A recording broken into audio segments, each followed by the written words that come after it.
మారడానికి అవకాశం ఉంది. వాడు ఒక మాట చెప్తే మారతాడు. ఏదో తప్పు జరిగిపోయింది, వాడు తనని తాను మరిచిపోయి ఏదో వ్యసనానికి లోనైపోయి కాలాన్ని మరిచిపోయి కామమునకు వశుడై ఉన్నాడు తప్ప చెప్తే ఇప్పుడు విని మళ్ళీ బుద్ధి మార్చుకునేవాడు అనుకుంటే చెప్పకూడదు సుమా.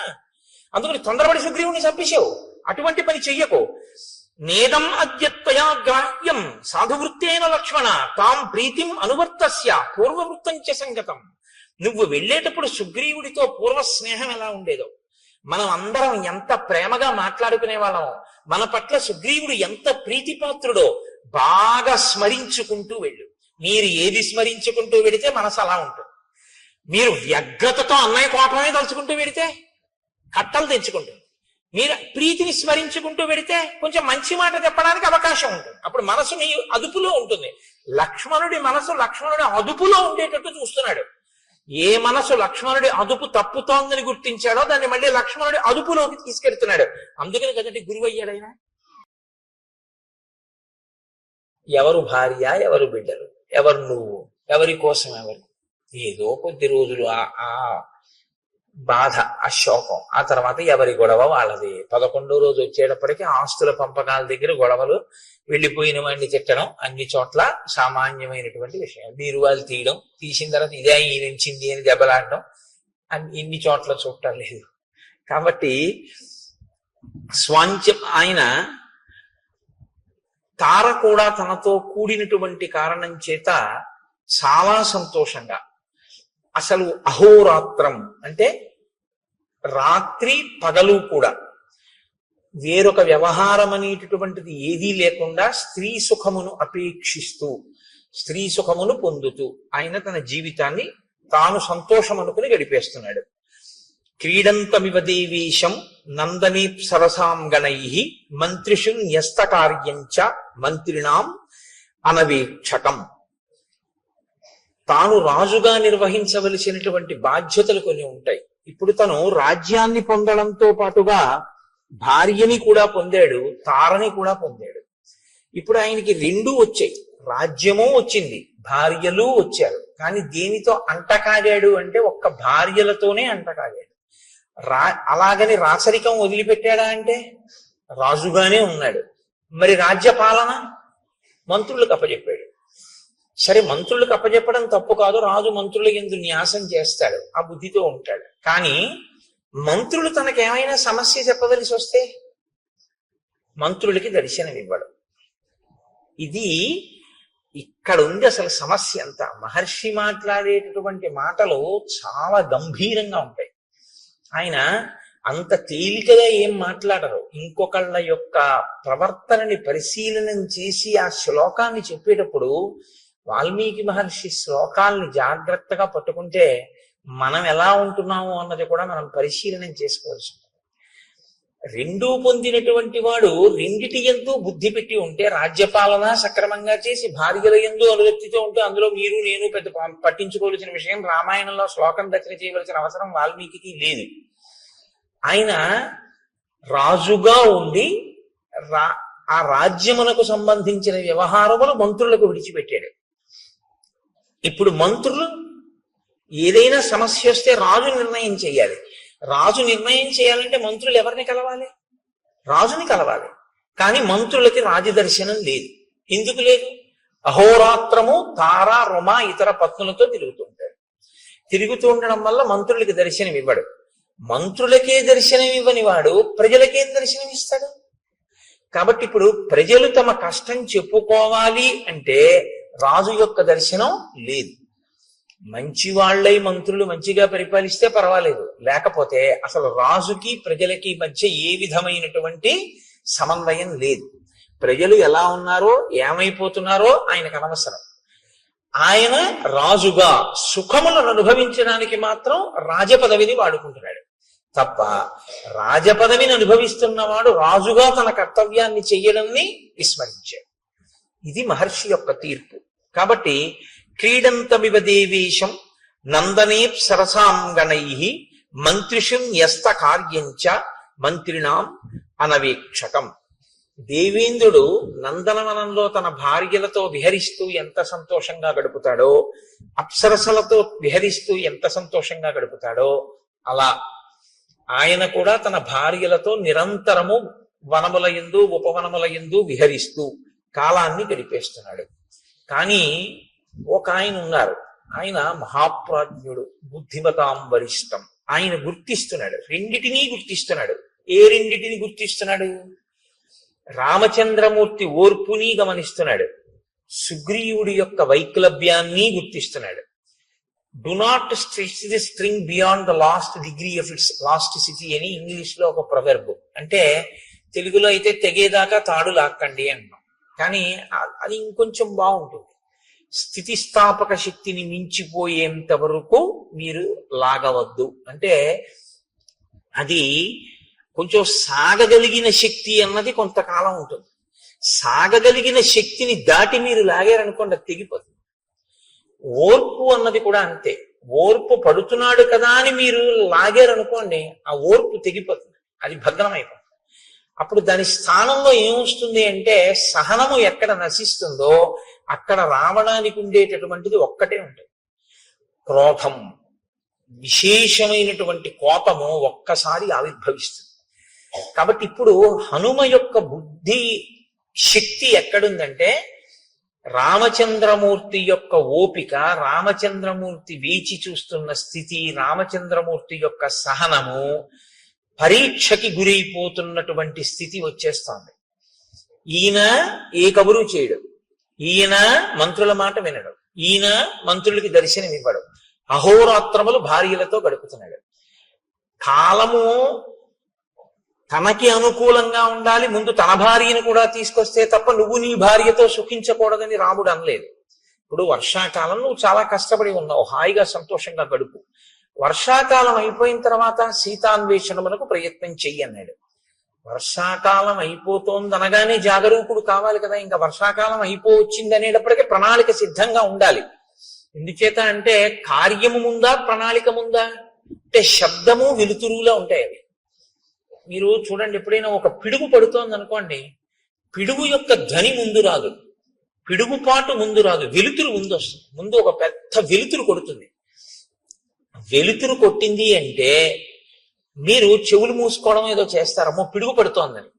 తర్వాత ధ్వని వస్తుంది, ధ్వని తర్వాత పిడుగు పడుతుంది. 3 అంచెల కింద ఉంటుంది తప్ప పిడుగుపాటు అంటే ఒక్కసారి పిడుగు పడిపోవడం ఉండదు. ముందు తెలుస్తుంది. ఒక కార్యం చెయ్యాలి అన్న దాంట్లో దక్షత అన్న మాటకు అర్థం ఏమిటంటే, పకడ్బందీగా దాన్ని ప్రణాళికారచన చెయ్యవలసి ఉంటుంది.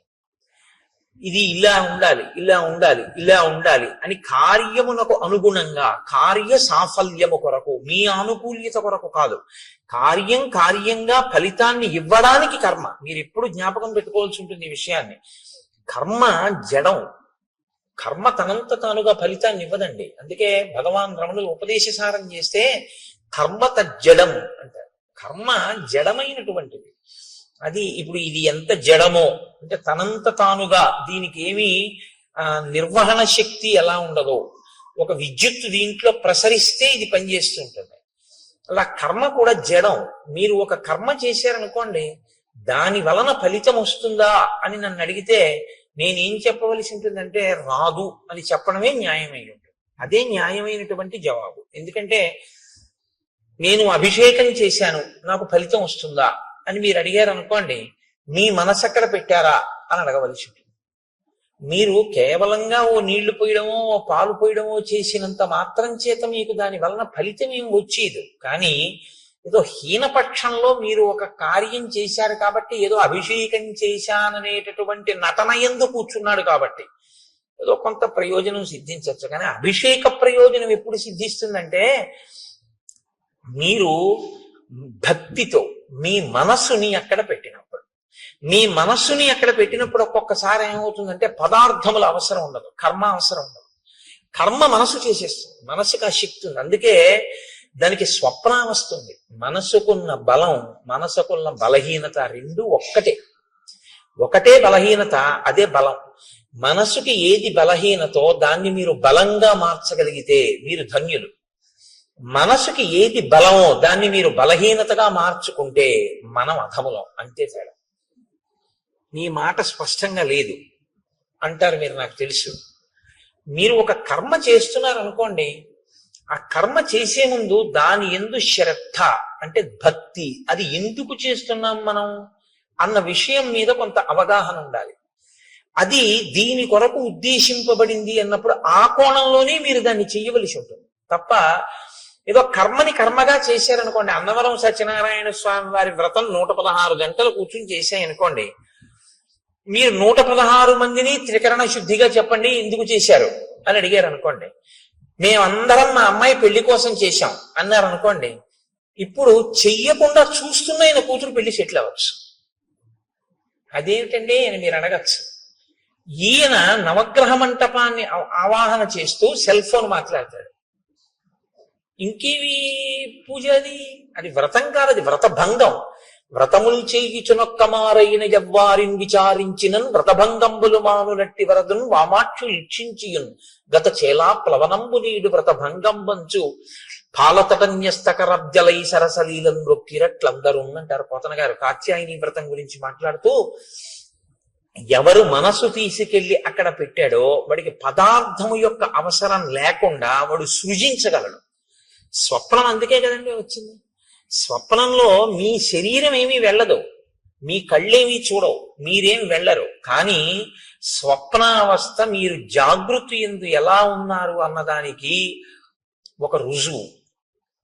మీరు నిజంగా జాగృతులు అంటే మీ ఇంద్రియములు తెలివిగా ఉండగా మీ ఇంద్రియములన్నీ ఆ వస్తువునే పట్టుకుని ఉంటే మనసు ఏం చేస్తుందో తెలుసా అండి? మీరు నిద్రపోయినప్పుడు మీ ఇంద్రియాలు ఏం పట్టుకున్నాయో దాన్ని మీకు చూపిస్తుంది, ఇంకొక దాన్ని చూపించదు. నేను రామాయణం మీద తదేక దృష్టితో ఉండి రామాయణం చెప్తున్నాను అనుకోండి, నాకు రాత్రి కల ఏం రావాలంటే సీతారాముల యొక్క పాదార్చన నేను చేస్తున్నట్టు కల వస్తే నేను చెప్పిన రామాయణానికి నేను సిద్ధి పొందుతున్నాను అని గుర్తు. ఎందుకని? నాకు నిజంగా రామాయణం చెప్పేటప్పుడు ఆ సీతారాముల మీద అంత భక్తి విశ్వాసాలతో నా మనసు పొంగిపోయినది నిజమైతే, నేను రామాయణం చదువుకునేటప్పుడు అంత భక్తితో అంత ప్రీతితో నేను చదువుకుని నాకు ఎప్పుడు ఆ రాముడే ఆ సీతమ్మే జ్ఞాపకానికి వస్తే నా కలలో మనసు ఏం చేస్తుందంటే, ఈ కన్ను చూడనిది, ఈ చెవి విననిది, ఈ చెయ్యి ముట్టుకోవడానికి పక్కన లేని తులసి దళాల్ని తీసుకొచ్చి సీతారాముల పాదములను రాత్రి నా కన్నుల ముందుంచుతుంది. కదలని చెయ్యి కదిలి, కదలని అంటే బాహ్యంలో కదలని చెయ్యి ఆంతరమునందు కదిలి అక్కడ లేని తులసి దళాల్ని తీసి ఆయన పాదముల మీద వేస్తుంది. అలా వేసింది అంటే ఖచ్చితంగా నువ్వు రామానుగ్రహాన్ని పొందుతున్నావు అని గుర్తు. ఎప్పుడు పొందింది అలాగా? ఓ కళ నువ్వు రా, నాకు సీతారాముల కల్లోకి రావాలి, నేను కల్లో సీతారాముల పాదాల మీద తులసి దళాలు వెయ్యాలని మీరు సంకల్పం చేసి పడుకోండి, వస్తుందేమో? రాదు. మీరు దేన్ని చూశారో ఎక్కువ మీ బుద్ధి దేని మీద ఉందో దాన్ని పట్టుకుంటుంది మనసు. పట్టుకుని దాన్ని సృష్టిస్తుంది, కల్లో సృష్టించి తీసుకొస్తుంది. తీసుకురావడం కూడా ఎలా తీసుకొస్తుందో తెలుసా అండి? మనస్సుకున్న చాలా గొప్ప బలం అదే. క్షేత్రాన్ని సృష్టించేస్తుంది. మీరు క్షేత్రానికి వెళ్ళక్కర్లేదు, క్షేత్రాన్ని మీలోకి తెస్తుంది. జాగృతిలో మీరు క్షేత్రంలోకి ఎడతారు. మీరు బాగా పట్టుకోవాలి అంటే, ఇప్పుడు నేను జాగృతిలో ఉన్నాను అనుకోండి, నేను లేచి ఉన్నాను అంటే నా ఇంద్రియములు లేచి ఉన్నాయి, నా కళ్ళు చూస్తున్నాయి, నా చెవులు వింటున్నాయి, నా స్పర్శ తెలుస్తోంది. దీన్ని జాగృతి అంటారు. జాగృతిలో నేను అంటే ఇంద్రియములతో శరీరముతో క్షేత్రంలోకి ఎడతాను.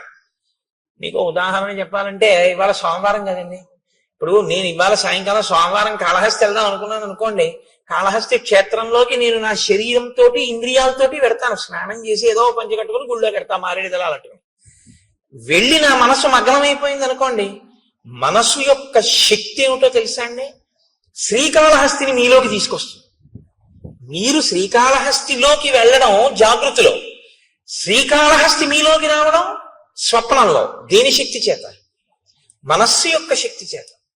మీరు ఇలా దేవాలయంలోకి వెళ్ళి ఎడం పక్కకి తిరిగి ఆ పెద్ద గణపతి మూర్తిని చూసి, ఇలా 2 శూలాలు పెట్టినటువంటి చెంగల్వరాయి సన్నిధి అని ఆ సుబ్రహ్మణ్యుణ్ణి చూసి మెట్లు దిగి ఎడం చేతి పక్కన ఉన్నటువంటి దేవతామూర్తుల్ని చూస్తూ కుడి పక్కకి తిరిగి లోపలికెళ్ళి నవగ్రహ కవచం కట్టుకున్నటువంటి చతురస్రాకారపు పొడుగ్గా ఉన్నటువంటి పెద్ద శివలింగం పక్కన ప్రమిదిలో వెలుగుతున్నటువంటి దీపం గాలికి ఇలా కొట్టుకుంటుంటే అదే వాయులింగం అనుకుని అంతరాలయంలోకి వెళ్ళి చూస్తే గోడలో మహానుభావుడు ఆ భక్త కన్నప్ప ఉంటే, ఆహా కన్నప్ప నీ అదృష్టం కదయ్యా, నీ భక్తి ఇక్కడికి చేరావనుకుని మీరు మారేడు దళాలు పుచ్చుకుని దేవాలయం వెనక్కి తిరిగితే వెనక గోడ మీద ఆవిర్భావలింగం ఉంటుంది.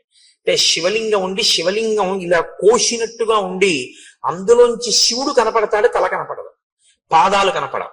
అంటే ఏ పరమాత్మ యొక్క కింది భాగాన్ని పై భాగాన్ని నువ్వు తెలుసుకోలేవో, అనంతమై ఉన్నాడో, అనంతమైనటువంటి పరమాత్మ చేత పరివ్యాప్తమైన లింగస్వరూపమై బ్రహ్మాండమంతా ఉంది అని తెలుసుకోదగినటువంటి ఆవిర్భావలింగాన్ని దేవాలయం వెనకాతల చూసి మీరు వెళ్ళేటప్పుడు ఆ కుడి చేతి పక్కన మొదట ప్రదక్షిణ మార్గంలోనే ఆ దుర్గమ్మ తల్లిని చూసి వెనక ఆవిర్భావలింగం, మళ్ళీ కుడి పక్కకి తిరిగితే మీ కుడి చేతి వైపు కోష్ట గణపతి, మీరు అలా తిరిగి వచ్చి మళ్ళీ శివలింగాన్ని చూసి అలా బయటికి వెళ్ళి కుడి చేతి పక్కకి తిరిగి నడుస్తుంటే వేదిక మీద నల్లటి గుడ్డలు దీపాలు వెలిగించి పట్టుకెళ్ళి అక్కడ పెట్టేటటువంటి శనీశ్వరమూర్తి దగ్గర నుంచి వెంకటేశ్వరుడు, కనకదుర్గమ్మ వారు, మళ్ళీ మీరు ఇలా కుడి పక్కకి తిరిగితే అరుగు మీద 63 మంది నాయనార్లని దాటిన తర్వాత ఎడం పక్కన మార్కండేయ లింగం, మార్కండేయ లింగం దాటి మీరు కొంచెం ముందుకెళ్ళి కుడి పక్కకి తిరిగితే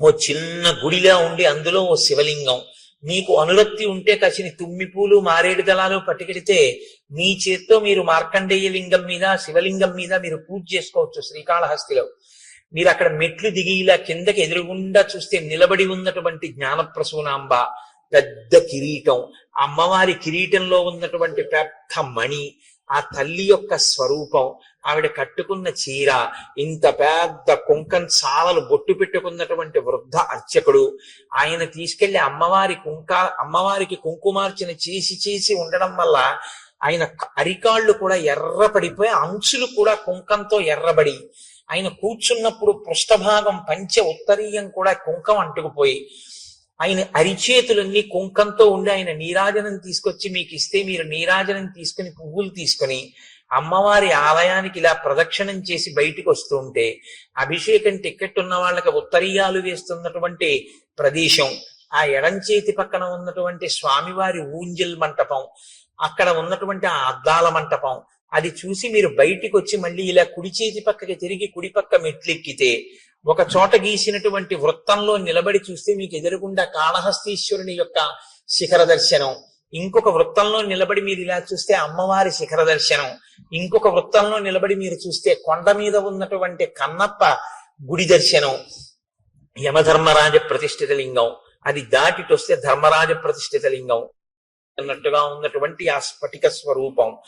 మీరు మళ్ళీ కుడి పక్కకి తిరిగితే కన్నప్ప లింగం అరుగు మీద, ఇలా కుడి పక్కకి తిరిగి చూస్తే దక్షిణాభిముఖంగా దక్షిణామూర్తి, అద్భుతమైన అలంకారంతో ఉన్న స్వామి, మీరక్కడ కింద పడి నమస్కారం చేసి ఎడం పక్కకి తిరిగి రాజద్వారంలోంచి బయటికి వెడితే ఎడం పక్కన ప్రసాదాల కౌంటరు, ముందుకెడితే నిత్యాన్నదానం, మళ్ళీ కుడి పక్కకి తిరిగితే ఓ పెద్ద ఏనుగు, అక్కడ టిక్కెట్లు అమ్మేటటువంటి ప్రదేశం, సహస్రలింగార్చన, రాహుకేతువుల పూజ టిక్కెట్లు అమ్మేటటువంటి స్థలం, ఆ మంటపం, ఆ బయటికి వెళ్ళిపోతుంటే అక్కడ ఏదో రకరకాల తైలాలు అమ్మేటటువంటి షాపులు, విభూతి మారేడు దళాలు పువ్వులు తుమ్మి పూలు అమ్ముతున్నటువంటి కొట్లు, ఆ బయటికి వస్తుంటే ఎడం పక్కన సుబ్రహ్మణ్యుడు, ఎదురుగుండా కాశీ విశ్వేశ్వరుడు, ఆ బయటికి వచ్చి అరుగు మీద ఆ కొబ్బరికాయలు వరుసగా అవన్నీ చూస్తూ మీరు అక్కడికి వచ్చి మళ్ళీ మీ చెప్పులు మీరు తీసుకుని మీరు అలా ముందుకెడితే ఒక్కసారి ఇక్కడే కదా పుష్పగిరి మఠం లోపలికి వెళ్ళి కాళ్ళు కడుక్కుని టిఫిన్ కెడదామంటే లేదు లేండి పిల్లలు ఆకలేస్తోంది అంటున్నారు, ఈ శరవణ భవన్ బాగుంటుందంటే ఇందులో టిఫిన్ తిందామని భార్య అంటే శరవణ భవన్ లోకి వెళ్ళి కూర్చున్న తర్వాత ఏమి ఇమ్మంటారు అని సర్వర్ అడిగితే మీకు తెలివి వచ్చింది అనుకోండి, ఇప్పుడు కాళహస్తి మీలో ఉందా, మీరు కాళహస్తిలో ఉన్నారా? మీ యందు కాళహస్తి ఉంది, మీరు మీలోకి కాళహస్తి చేరింది శ్రీకాళహస్తి. ఇది మనస్సు యొక్క శక్తి. మనస్సు జాగృతి యందు బాగా దేన్ని పట్టుకుంటుందో దాన్ని సంకల్పంతో మీలోకి తీసుకొచ్చేయగలదు. అది వచ్చింది అని కూడా ఎవ్వరికీ తెలియదు లోకంలో. మీరు శ్రీకాళహస్తి వెళ్తే తెలుస్తుంది. మీలోకి శ్రీకాళహస్తిని తెచ్చేసుకోగలిగిన శక్తి మీకు వచ్చేసింది అనుకోండి, మీలోకి ఆయనలోకి శ్రీకాళహస్తిని తెచ్చేసుకుని ఆయన శ్రీకాళహస్తిలో ఉన్న శివలింగాన్ని అర్చిస్తున్నాడు, కూర్చున్నట్టున్నాడు, కానీ ఆయనలోకి శ్రీకాళహస్తి వచ్చి ఉంది అన్న విషయం కూడా ఎవరికి తెలియదు. ఇప్పుడు మనసుకి శక్తి ఉందా లేదా? మనసు యొక్క బలం ఇదే, బలహీనత ఇదే.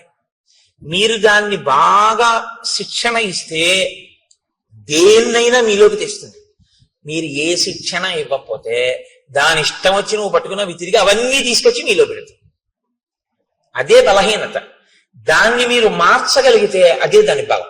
ఇప్పుడు నేను అన్న మాట మీరు బాగా పట్టుకున్నారు అనుకుంటున్నాను. మీరు వాడుకోవడంలో ఉంటుంది ఆ సాధన. ఈశ్వరుడు ఈ మనస్సును అందరికీ ఇచ్చాడు. దీన్ని మీరు వాడారా మీలోనే బ్రహ్మాండములన్నీ ఉంటాయి. మీరు ఎక్కడికి వెళ్ళక్కర్లేదు. మార్నింగ్ వాక్ చేస్తూ మీరు అలా తిరుగుతూ మీరు ఇవాళ నేను 7 నదులలో స్నానం చేస్తానంటే చెయ్యొచ్చు. నేను ఇవాళ 7 క్షేత్రాలను చూస్తాను అనుకుంటే మార్నింగ్ వాక్ చేస్తే మీరు 7 క్షేత్రాలను చూడొచ్చు. మీరు పైకి శరీరం తిరుగుతూ ఉంటుంది. మీరు శృంగేరి వెళ్ళిపోయి శృంగగిరిలో ఉన్నటువంటి శారదాంబ దేవాలయాన్ని, ఆ విద్యాశంకరుల దేవాలయాన్ని, తుంగా నదిని, కప్పకి నీడపట్టిన పాము, స్నానం, చేపలు, ఆ మరమరాలు వేసినట్టు మీరు స్నానం చేసి మీరు ఆ వారధి దాటి ఆ పావులుంటాయి జాగ్రత్త అని బోర్డులో ఉన్న వనంలోంచి వెళ్ళి ఎదురుగుండా చంద్రశేఖర భారతి స్వామి మొదలైన మహాపురుషుల యొక్క సన్నిధానాలు చూస్తూ ఎడం పక్కకి తిరిగి పూర్వం ఉన్నటువంటి గురువులందరూ కూడా అక్కడ ఉండే అభిషేకాలు కూడా చేస్తే ఇరుగ్గా ఉన్నటువంటి ప్రాంగణంతో కూడుకున్న గురునివాస్ని, ఆ పక్కన ఉన్న విశాలమైన భవంతిని, అందులో ఉన్న పెద్ద హాల్ని, అక్కడ పెట్టినటువంటి శంకరాచార్యుల వారిని, స్వామివారికి బహూకరింపబడిన పెద్ద తంజావూరు వీణ, వాటినన్నింటినీ మీరు చూస్తూ శంకర భగవత్పాదులు, వారి శిష్యులు, ఆ గోడలు, వేదిక, తెర తీసేటప్పటికి వచ్చి కూర్చున్న భారతీ తీర్థస్వామి,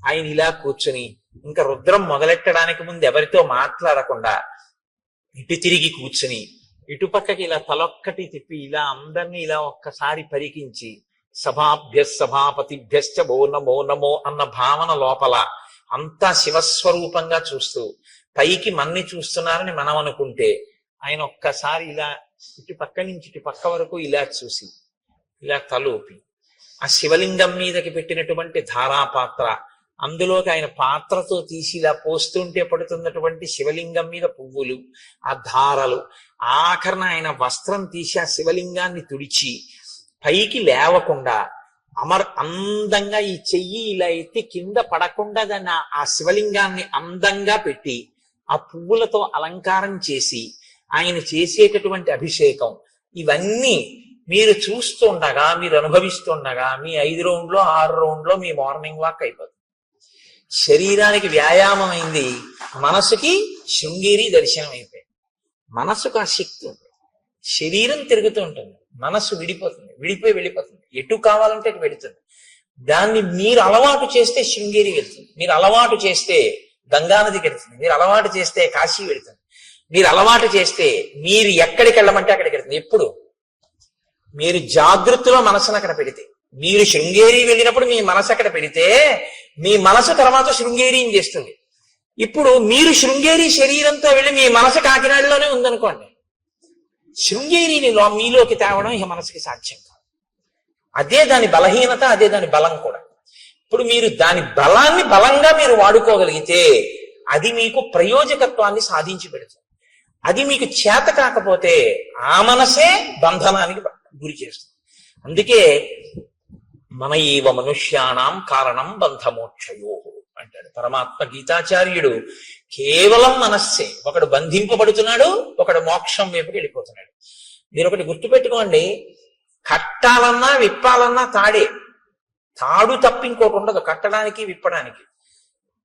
మీరు ముందు ఇట్నుంచి తిప్పి చుట్టేస్తే కట్టు, ఇట్నుంచి తిప్పి చుట్టేసినా కట్టే. ఇప్పుడు నన్ను ఇలా కట్టేయండి అన్నారు అనుకోండి, ఓ తాడు తీసుకొచ్చి ఇలా తిప్పేసినా నన్ను కట్టేసినట్టే, ఇలా తిప్పేసినా నన్ను కట్టేసినట్టే. కట్టినా తాడే, విప్పాలంటే మీరు ఎటు కట్టారో దానికి వ్యతిరేక దిశలో తిప్పేయడమే తాడు. ఇట్నుంచి కట్టారనుకోండి, ఇట్నుంచి తిప్పేస్తే విప్పేశారు. వ్యతిరేక దిశలో తిప్పితే విప్పడం, మీరు కట్టాలనుకున్నది ఏ దిశలో కావాలంటే అటు తిప్పితే కట్టడం.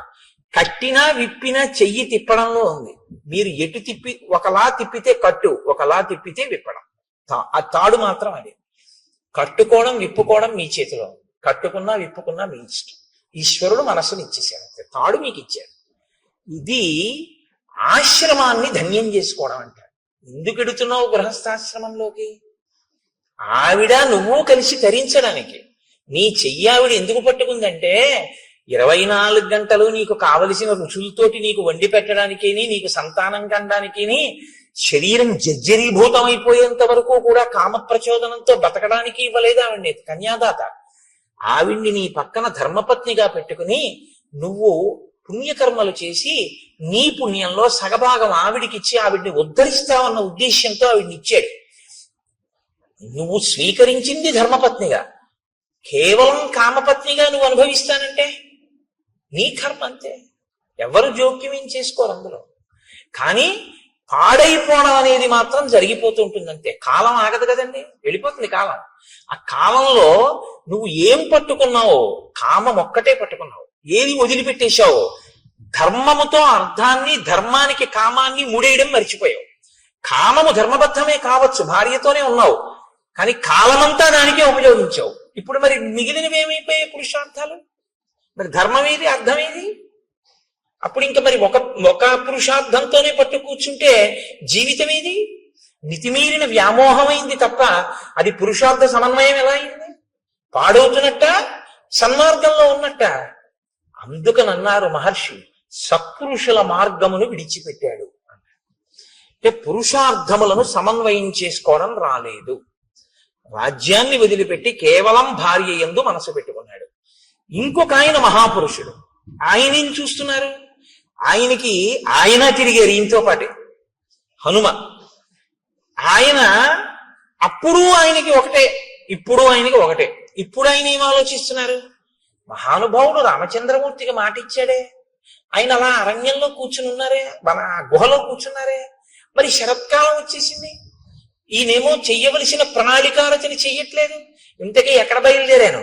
పిడుగు ధ్వని వెలుతురు, ముందు ప్రణాళికారచన అన్నది ఒకటి ఉండాలి కదా. ఆయన కోపడ్డాక నువ్వు వానరాలను పిలవడం వేరు, నువ్వు ముందు ప్రణాళిక ఏది నీకు? రేపు రాముడు వచ్చి అడిగితే ఏం చెప్తావు? కనీసం అయ్యా నేను కబురు చేశానని నేను చెప్పడానికి నీకు ఒకటి ఉండాలిగా, చేసిన పని. అసత్యం చెప్పలేదుగా రాముడితో. ఇప్పుడు ప్రభువుని రక్షించడం అంటే అది మంత్రి అంటే. కనీసంలో కనీసం ఈయనకి గుర్తు చేసి ఆ సైన్యాధిపతిని పిలిచి, ఒరే సైన్యాలన్నీ సిద్ధం చేయండిరా, మనం ఎప్పుడప్పుడు వెళదామంటే, ఒకవేళ రాముడికి కోపం వచ్చినా అయ్యా నేను కబురు చేశానండి అని చెప్పడానికైనా ఉంటుంది. బతుకుతాడు రాజు. రాజుని రక్షించాలి సచివుడు. కాబట్టి మహానుభావుడు అయ్యాడు హనుమ. అందుకే ఆయన ఎక్కడుంటే అక్కడ బ్రతుకుతారు మనుషులు, ఆయన ఎక్కడుంటే అక్కడ బ్రతుకుతారు. కాబట్టే ఇప్పుడు ఆయన సాచివ్యం చేశారు. కాబట్టి ఆయన ఆలోచించారు. ఆలోచించి సుగ్రీవుడి దగ్గరికి వెళ్ళి ఆయన ఒక మాట చెప్తున్నారు. తదిదం మిత్ర కార్యం నహ కాలాతీతం అరిందమ తదిదం క్రియతాం రాఘవస్వైత వైదేహ్యా పరిమార్గణం తదిదం వీర కార్యంతే కాలాతీతమరిందమ. నీవు మిత్రకార్యమును చెయ్యవలసినటువంటి అవసరం ఉంది. నీకు మిత్రులు ఉపకారం చేశారు, తిరిగి నువ్వు ప్రత్యుపకారం చెయ్యాలి.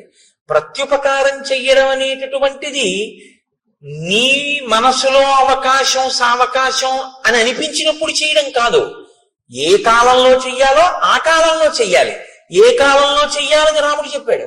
వర్షాకాలం అయిపోయాకని చెప్పాడు.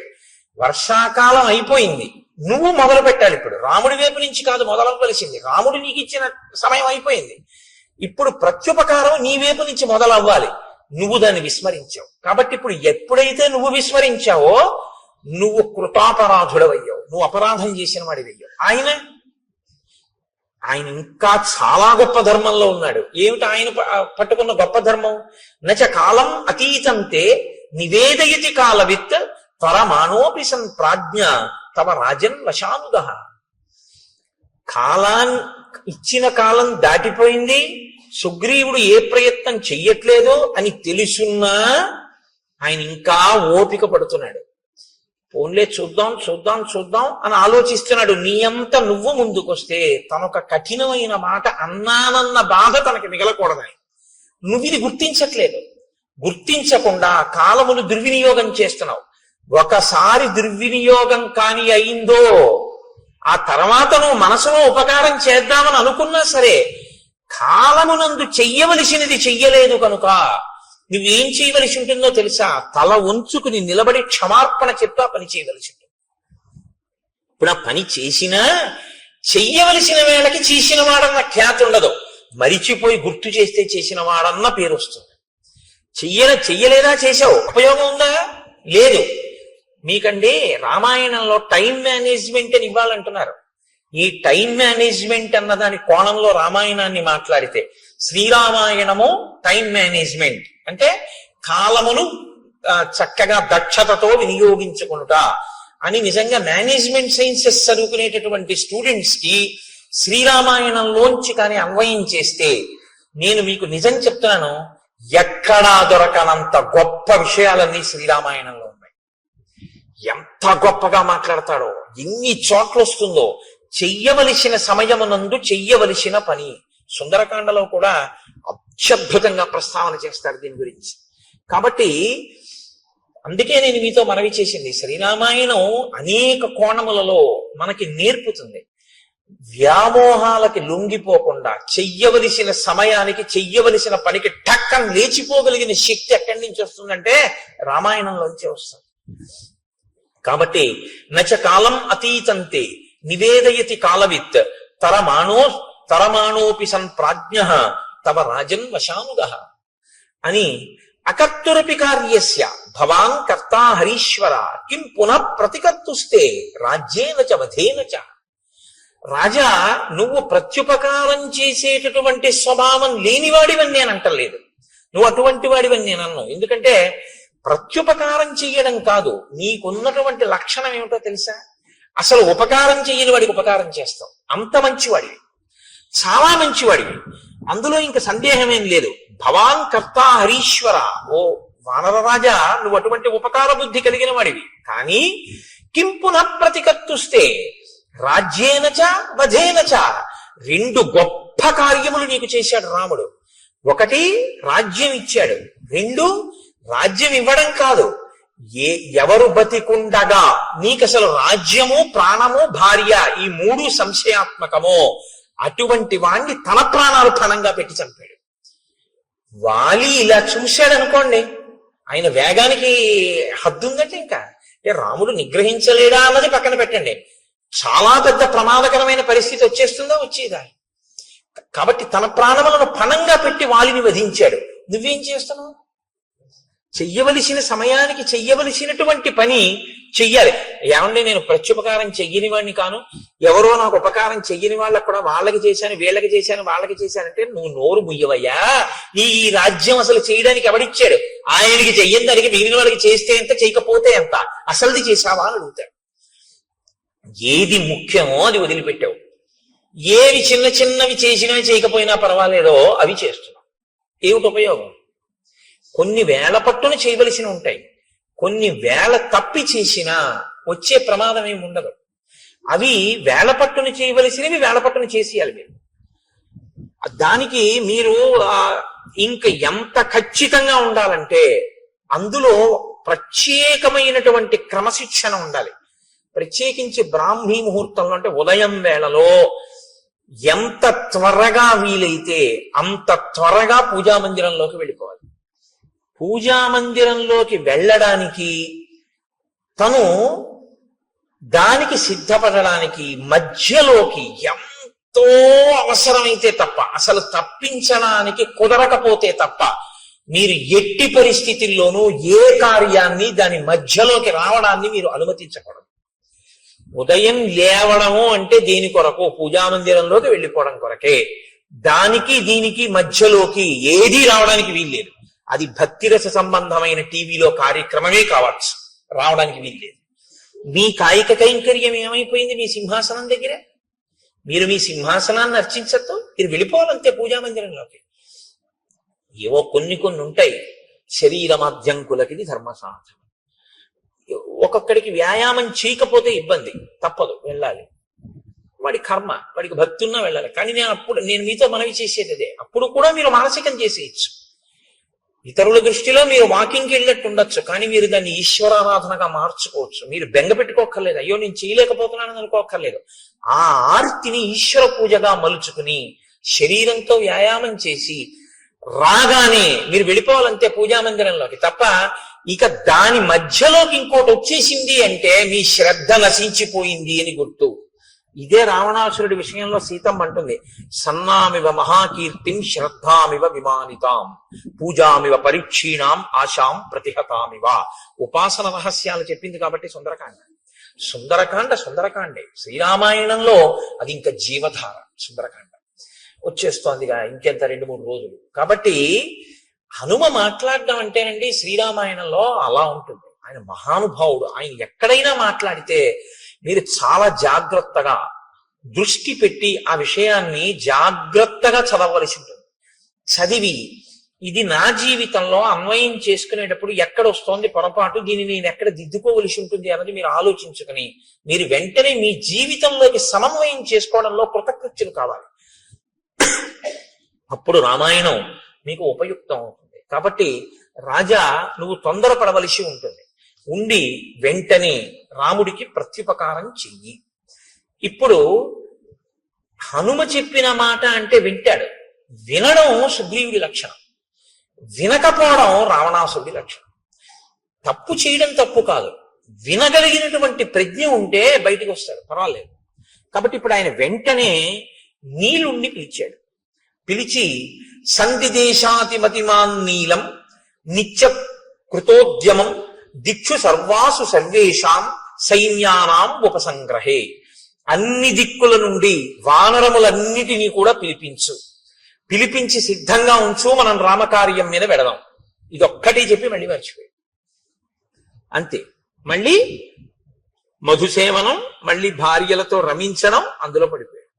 కానీ ఈ మాట సుగ్రీవుణ్ణి బతికించేసి, అది ప్రభువుని బతికించడం అంటే. ఈ ఒక్క మాట చెప్పి ఉండకపోతే నిజంగా సుగ్రీవుడు చెప్పుకోవడానికి ఏమీ లేదు లక్ష్మణుడితోటి రాముడితోటి. ఇది నీలుడికి చెప్పాడు కాబట్టి బతికిపోయాడు సుగ్రీవుడు. ప్రాణభిక్ష పెట్టారండి హనుమ. సచివుడు మంత్రి అంటే అర్థం ఏమిటంటే నిర్మోహమాటంగా తన మీద పరిపాలన చేసేటటువంటి ప్రభువు యొక్క హితాన్ని ప్రజాహితాన్ని కోరి అందులో ఏ మొహమాటం లేకుండా సలహా చెప్పగలిగినటువంటి ప్రజ్ఞ ప్రకాశించిన వాణ్ణి మంత్రి అని పిలుస్తారు. అలా ఉండాలి సచివుడు అంటే. కాబట్టి హనుమ వెళ్ళి అంత ధైర్యంగా సుగ్రీవుడితో మాట్లాడారు. నీలుణ్ణి పిలిచి ఆదేశం ఇచ్చాడు. ఇచ్చిన తరువాత ఆ నీలుడు బయలుదేరాడు అని మనం అనుకోవలసి ఉంటుంది.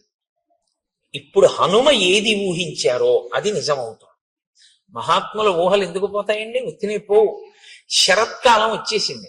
శరత్కాల చిహ్నములను వర్ణించాడు రామచంద్రమూర్తి లక్ష్మణుడితో. వర్ణించి ఆ లక్ష్మణునితో ఒక మాట చెప్పాడు. అన్యోన్యబద్ధ వైరాణం జిగీషూణాం నృపాత్మజ ఉద్యోగ సమయ సౌమ్య పార్థివానాం ఉపస్థిత. ఇయం సా ప్రథమా యాత్ర పార్థివానాం నృపాత్మజ నచ పశ్యామి సుగ్రీవం ఉద్యోగంచ తథావిధం. ఇప్పుడు శరదృతు వచ్చింది కాబట్టి ఆకాశం అంతా పిండారబోసినట్టుగా వెన్నెల ప్రకాశిస్తూ ఉంటుంది. కాబట్టి విశేషమైన చలిగాలులు కాని వర్షాలు కాని ఉండవు, వేడి ఉండదు. కాబట్టి రాజులందరూ కూడా జైత్రయాత్రలు చేస్తూ వాళ్ళు మనసులో విజయం పొందాలన్న ఆకాంక్షని నెరవేర్చుకునేటటువంటి సమయము ఆసన్నమైపోయింది. ఆ దిశగా ఉద్యోగం చేస్తున్నారు. ఉద్యోగం అంటే ప్రయత్నం. ఆ దిశగా రాజులందరూ ప్రయత్నం చేస్తున్నారు. నేను కూడా సీతమ్మ యొక్క ఎడబాటు వలన కలిగినటువంటి శోకము నుండి బయటికి రావడం కొరకు రావణాసురుని మీద యుద్ధానికి వెళ్ళవలసి ఉంది. కానీ ఎవరు నాకు ఇందులో తోడ్పడాలో ఆ తోడ్పడవలసినటువంటి ప్రధానమైన వ్యక్తి అయిన సుగ్రీవుడు మాత్రం అసలు దీని గురించి పట్టించుకున్నట్లు లేదు, విస్మరించాడు. అసలు ఇటువంటి ప్రయత్నం ఒకటి చెయ్యాలి అన్న ఆలోచన ముందు ఎవరికి రావాలో, ఇప్పుడు ఎవరికి వస్తే తప్ప కదలదో ఆయనకి రాలేదు. అంటే రాముడు ఒక్కడు చేయలేడా అండి? నరుడి కథగా మీరు వినండి. నేను మీతో తరచూ మనవి చేస్తున్నాను. ఇప్పుడు ఈ ఆక్రోశంలోంచి ఏ మాట వస్తుందో అదే వస్తుంది. మన్ని ఒక ఆయన పట్టించుకోలేదనుకోండి, అస్సలు ఏ ప్రాధాన్యత ఇవ్వకుండా ఏమీ పట్టించుకోకుండా నేను చేస్తానులేండి తప్పకుండానని అసలు ఆయన చేయడానికి దాని గురించి ఆలోచనే లేదనుకోండి, అప్పుడు మీరేమంటారు? అవును, నా గురించి ఎందుకు పట్టించుకుంటాడు, ఇప్పుడు నా అవసరం ఏం లేదుగా, ఇప్పుడు నా పని ఆయనకి ఏం లేదు, నన్ను చేతకానివాడు అనుకుంటున్నాడు, నేనేం చేయలేను అనుకుంటున్నాడు, అందుకని ఇప్పుడు నా గురించి అసలు ఆలోచన ఎందుకు చేస్తాడు? నేను వెళ్ళి ఆయన్ని అడిగితే చేసి పెడతానన్నాడు, కానీ కనీసం ఏమన్నా నేను ఇలా చేస్తాను చేయట్లేదు, మీ మాట నాకు జ్ఞాపకం ఉందని కూడా అంటలేదు. చూసావా, అంటాడా? అందా? నరుడన్న వాడి మనస్వభావం అలాగే ఉంటుంది. దీని తరువాతి మాట అదే రావాలి. అలా రాకుండా ఏదో త్రికాల వీధిలా వశిష్ఠుల్లా విశ్వామిత్రుల్లా నాకు తెలుసు నీలుణ్ణి పంపించాడు, ఆ తర్వాత వ్యామోహంలోంచి బయటకు వస్తాడు, ఇలా మాట్లాడాడు అనుకోండి, నరుడు అవడు. నేను అందుకే మీకు తరచు మనవి చేస్తుంటాను, శ్రీరామ కథ నరకథ. ఒక నరుడు ఎలా ప్రవర్తిస్తాడో అలాగే మాట్లాడతాడు అని చెప్తుంటాను. కాబట్టి ఆయన అన్నాడు, అనాదో హృతరాజ్యోయం రావణేన చ దర్శిత దీనో దూరగృహ కామి మాం చైవ శరణంగతః. లక్ష్మణ, సుగ్రీవుడు ఏమనుకుంటున్నాడో తెలుసా? అనాథో, నేను అనాథుణ్ణి, నాకెవరు లేరు, నన్ను పట్టించుకునే వాళ్ళు లేరు. హృతరాజ్యోయం, నా రాజ్యం పోయింది. రావణేన చ దర్శిత, నేను రావణుడి చేత అవమానింపబడిన వాణ్ణి. దీనో, దీనుణ్ణి, నా భార్యని నేను రక్షించుకోలేని స్థితిలో ఉన్నవాణ్ణి. దూరగృహ, ఇంటి నుంచి చాలా దూరంగా ఉన్నాను, కష్టం చెప్పుకోవడానికి కూడా ఎవరూ లేరు. కామి, భార్య గురించి పరితపిస్తున్నటువంటి వాణ్ణి. మాం చైవ శరణంగతః, నేను ఆ సుగ్రీవుణ్ణి శరణాగతి చేసి ఉన్నవాణ్ణి. కాబట్టి ఇప్పుడు ఆయన అనుగ్రహాన్ని బట్టిన జీవితం తప్ప నా గురించి ఆయన పట్టించుకోవాలని ఎక్కడుంది లక్ష్మణ? ఈ మాట లక్ష్మణుడికి కోపం తెప్పిస్తుందా తెప్పించదా? అన్నయ్య ఏడిస్తే చూడలేని స్వభావం అనుకోండి. ఒక ఆయనకి రక్తం చూస్తే కళ్ళు తిరిగి పడిపోతాడు. ఆయన్ని తీసుకెళ్ళి మీరు నా గోరు చుట్టూ ఆపరేషన్ చేసేటప్పుడు నువ్వు నా చెయ్యట్టుకో అంటే మీరు బాగానే ఉంటారు. ఆయన్ని తర్వాత మీరు సోడా క్యారేజ్ ఆయనకి తేవాలి కదా. ఆయన రక్తం చూస్తే తట్టుకోలేడు అన్నప్పుడు మీరు ఆయన్ని తీసుకెళ్ళకూడదు మీ గోరు చుట్టూ ఆపరేషన్ చేయించుకోవడానికి కదండి. అంతేకాని మరి లక్ష్మణుడు రాముడి ఖేదాన్ని చూడలేడని రాముడికి తెలుసు, మరి ఎందుకు మాట్లాడుతున్నాడు అంటే ఒక్కొక్కసారి లోపల ఉన్నటువంటి శోకాన్ని ఆపడాన్ని నిగ్రహించడం ఎవ్వరికైనా సాధ్యం కాని స్థితి వస్తుంది. నరుడంటే అంతే. మనుష్యుడు అన్న మాటకు అర్థం ఏమిటంటే నిగ్రహించలేనంత బాధ కలుగుతుంది. అది తన భార్య విషయంలో కలిగితే ధర్మబద్ధం అండి. అది పరకాంత ఎందుకు కలిగితే తప్ప తన భార్య ఎందుకు కలిగితే వేళ దాటిపోతోంది, శరదృతువు కూడా వచ్చేసింది. మరి ఆయన బాధపడ్డాడంటే అందులో తప్పే ఉంది. అటువంటప్పుడు నన్ను ఇలా పట్టించుకోలేదని మాట్లాడితే ఎంత సహజంగా పూర్ణమైన నరుడిగానే రాముడు మాట్లాడుతున్నాడు తప్ప ఒక ఈశ్వరుడిగా రాముడు ఎప్పుడూ మాట్లాడలేదు రామాయణంలో. కాబట్టి ఇత్యేతై కారణై సౌమ్య సుగ్రీవస్య దురాత్మనః అహం వానరరాజస్య పరిభూతః పరంతప. అదిగో ఆ దురాత్ముడైనటువంటి సుగ్రీవుడున్నాడే, నన్ను పట్టించుకోకుండా ఇలా అవమానిస్తున్నాడు. నేను ఈ ఊరు బయట పర్వత గుహలో ఇలా పడున్నాను. తం ప్రవిశ్య కిష్కింధాం బ్రూహి వానరపుంగవం మూర్ఖం గ్రామ్య సుఖే సక్తం సుగ్రీవం వచనాన్ మమ. నువ్వు కిష్కింధా నగరంలోకి వెళ్ళు, అంతఃపుర ప్రవేశం చేయి, ఆ సుగ్రీవుడి దగ్గరికి వెళ్ళు. గ్రామ్య సుఖం అంటే కేవలము కామోపభోగమే జీవితానికి ప్రయోజనంగా బతుకుతున్నటువంటి ఆ సుగ్రీవుడి దగ్గరికి వెళ్ళి వచనాన్ మమ, నా మాటగా చెప్పు. అర్ధినాం ఉపపన్నానాం పూర్వంచా వ్యపకారిణాం అశాం సంసృత్య యో హంతి సలోకే పురుషాథమః. మిత్రులైన వారి దగ్గర ఉపకారాన్ని పొంది ప్రత్యుపకారం చేస్తానని మాట ఇచ్చి చెయ్యవలసిన ప్రత్యుపకారాన్ని చెయ్యకుండా వేళ దాటిపోయినా దాని గురించి పట్టించుకొని వాడెవరున్నాడో వాడిని పురుషాధముడు అని లోకం పిలుస్తుంది. శుభం వా యది వా పాపం యోహి వాక్యం ఉదీరితం సత్యేన ప్రతిగృహ్ణాతి సవీర పురుషోత్తమః. ఆ చేసేటటువంటిది పాపమా పుణ్యమా అన్నది కూడా పక్కన పెట్టి మిత్రుడికి ఇచ్చినటువంటి మాటకి కట్టుబడి ఆ కార్యం చెయ్యడానికి ప్రయత్నించేవాడెవడో వాణ్ణి పురుషోత్తముడు అని పిలుస్తారు. కృతార్థానాం మిత్రాణం నభవంతి తాన్ మృతానపి క్రవ్యాదాహ కృతఘ్నాన్ నోపభుంజతే. ఎవరు మిత్రులు చేసిన ఉపకారము వలన తాను గట్టెక్కి మిత్రుణ్ణి గట్టెక్కించడానికి ఉపకారం చెయ్యవలసిన సమయంలో ఉపకారం చెయ్యకుండా ముఖం చాటేసి తిరిగి జీవితాన్ని వెళ్ళబుచ్చుకునే ప్రయత్నం చేస్తాడో అటువంటి వాడు మరణించిన తరువాత వాడి శరీరాన్ని కుక్కలు కూడా ముట్టుకోవు అని చెప్పు. నూనం కాంచన పృష్టస్య విరుష్టస్య మయారణే ద్రష్టుం ఇచ్చటి చాపస్య రూపం విద్యుద్గణోపమం. బంగారు మొనలతో ఉన్నటువంటి నా ధనస్సుని పట్టుకుని నేను మళ్ళీ యుద్ధ భూమిలో నిలబడి వింటినారిని విప్పి ధనస్సుని వంచి వింటినారిని కట్టి నా అక్షయ బాణ తూణీరంలోంచి మెరిసిపోతున్న బంగారు బాణాన్ని వింటినారిని టంకారం చేసి బాణమును తొడిగి ప్రయోగించడానికి సిద్ధపడినప్పుడు వచ్చేటటువంటి పిడుగుల ధ్వనిని వినాలని సుగ్రీవుడు కోరుకుంటున్నాడేమో కనుక్కో. అంటే విడిచిపెట్టడానికి సిద్ధంగా లేనని చెప్పు. ఎంత మర్యాదగా ఉంటుందో చూడండి ఆ మాట. నిన్ను చంపేస్తాను అనడు, నా బాణపు అల్లెత్రాడు కట్టి బాణ ప్రయోగం చేయడానికి సిద్ధంగా ఉన్నప్పుడు నేను చేసేటటువంటి ధనుష్టంకారాన్ని యుద్ధ భూమిలో వినాలనుకుంటున్నాడా అడుగు.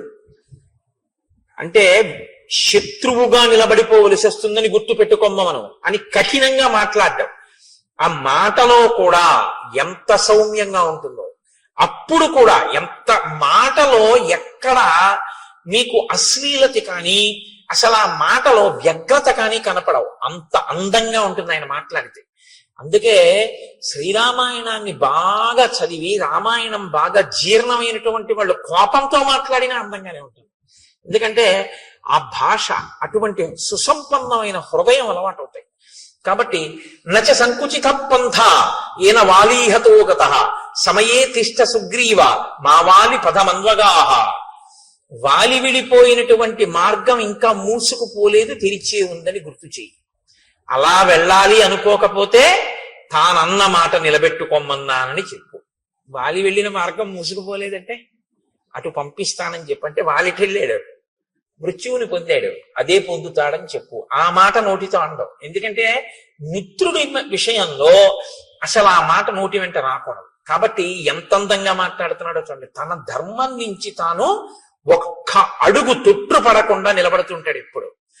ఆ కోపంలో కూడా. అందుకే ఆయన మహానుభావుడు కోపం తెచ్చిపెట్టుకుంటాడు తప్ప కోపానికి వశుడు కాడు. ఆయన ఒక్క అరణ్యకాండలోనే అలా వశుడైంది. లక్ష్మణుడు చెప్పగానే మళ్ళీ మాట విన్నాడంతే. కాబట్టి అంత అందంగా ఉంటుంది ఆ మాట. కోపానికి వశుడైపోయినటువంటి వాడి వెర్రికేకలు, వాడి మాటలు, వాడి నోట్లోంచి వచ్చే ధూర్త ప్రలాపన ఇంకోలా ఉంటాయి. కోపాన్ని అదుపులో పెట్టుకుని తను ఎక్కడ మనస్సులో బాధపడుతున్నాడో దాన్ని అవతల వాడికి సందేశాత్మకంగా అందించాలనేటటువంటి ప్రజ్ఞ ఉన్నవాడి యొక్క వాగ్ధోరణి అనన్య సామాన్యంగా ఉంటుంది. భావము యొక్క వ్యగ్రత ఉంటుంది తప్ప భాష యందు వ్యగ్రత ఉండదు. భావము మాత్రం సుస్పష్టంగా ఉంటుంది, అందులో సందేహమే ఉండదు. కానీ భాష మాత్రం అమంగళకరమైనది కాని, అశ్లీలమైనది కాని, వినడానికి ఖేదంగా ఉండేటటువంటిది కాని అటువంటి భాష వాడరు. ఎందుకో తెలుసా అండి? అక్షరములన్నీ కూడా పరాశక్తి యొక్క స్వరూపం. అమ్మవారి స్వరూపం ఇది వేరు. ఈ స్వరూపాన్ని స్థూల రూపం అంటారు. ఇది కాకుండా అమ్మవారికి ఒక రూపం ఉంటుంది. ఆ రూపం అక్షరాలన్నీ సంస్కృతంలో మాతృకలు అని పిలుస్తాం. ఆ అక్షరాలన్నీ ఏముంటాయో ఆ అక్షరాలన్నీ అమ్మవారి యొక్క స్వరూపాలు. శబ్దము మనం అక్షరాన్ని ఉపయోగించడానికి నాలుకని తిప్పినప్పుడు ఉపయోగించేటటువంటి మాట ఉందే, అది ఆ శక్తి అమ్మవారి అనుగ్రహంతో పలుకుతాం అక్షరాలు. అందుకే అక్షరములే పదములు అవుతాయి, పదములు వాక్యములు అవుతాయి, వాక్యములలో అర్థం ఉంటుంది. మీరు అక్షరాల్ని ఎన్ని మాటలు దుర్వినియోగం చేశారో అన్ని మాటలు పరాశక్తి లెక్కలోకి తీసుకుంటుంది. వీడు నా స్వరూపాన్ని ఖేదపరిచాడు, అక్షర స్వరూపాన్ని దుర్వినియోగం చేశాడు. అందుకే మాట చాలా పొందికగా ఉండాలి తప్ప మాటలో అసలు ఏ మాటలు నోటి వెంట రాకూడదో ఆ మాటలు నోటి వెంట తరచు ప్రయోగించడం కానీ, ఏ మాటలు నోటి వెంట అస్తమానం మాట్లాడకూడదో ఆ మాటల్ని వాడడం కానీ చేయకూడదు. మాటకున్నటువంటి బలహీనత ఏమిటో తెలుసా అండి? మనసు పట్టుకుంటుంది. దానికి అదొక పెద్ద ఇబ్బంది. నేను మీతో చెప్పాక బలహీనత బలం అవే. మీరు చాలాసేపు మీకు రాకపోయినా మీరు అలా వినండి, ఆ గురు ప్రార్థన అదే పనిగా ఓ గంట సేపు విన్నారనుకోండి. అంతవరకు ఎందుకంటే పోనీ గురు ప్రార్థన కాసేపు వదిలేయండి, పోనీ ఏదో సంస్కృతంలో సంక్లిష్ట పదజాలంతో ఉందండి అంటారా, పక్కన పెట్టేయండి. మీరు ఏదో రామదాస్ గారి కీర్తన పెట్టుకుని ఒక గంటన్నరో అలా కీర్తనలు విన్నారనుకోండి, అన్ని కీర్తనల మీద మీ మనస్సు నిలబడదు. వచ్చిన బాధ మీకు ఏదో ఒక కీర్తన మీదకి వెళ్ళి మనసు రంజిల్లుతుంది, పొంగుతుంది. అది మీరు ఏం చేస్తారంటే రీప్లే నొక్కి మళ్ళీ వింటారు. అంతా అయిపోయిన తర్వాత ఒరే అదొక్కసారి మళ్ళీ పెట్టు అని మళ్ళీ వింటారు. అయిపోయిన తర్వాత మీరు తువ్వాలు ఆరేసుకోవడానికి వెళ్ళి తక్కువేమి మనకు రాముండొక్కడుండు వరకు అంటారా అనరా? మీకు సంగీతం వచ్చని అన్నారా? పట్టేసుకుంది నాలుక. మీరు చూడండి, నోట్లో ఆడుతోందిరా ఇవాళ ఇది పోవట్లేదు అంటాడు. మీరు వినకూడనిది విన్నా అంతే పట్టుకుంటుంది. మీరు అదే పనిగా ఏవి వినకూడదో అవి వింటున్నారు అనుకోండి, అవే వస్తాయి. ఇవాళ దేశంలో ఉన్నటువంటి పెద్ద దౌర్భాగ్య స్థితి ఏమిటో తెలుసా అండి? నేను పదే పదే విమర్శించానని మీరు అనుకోవద్దు.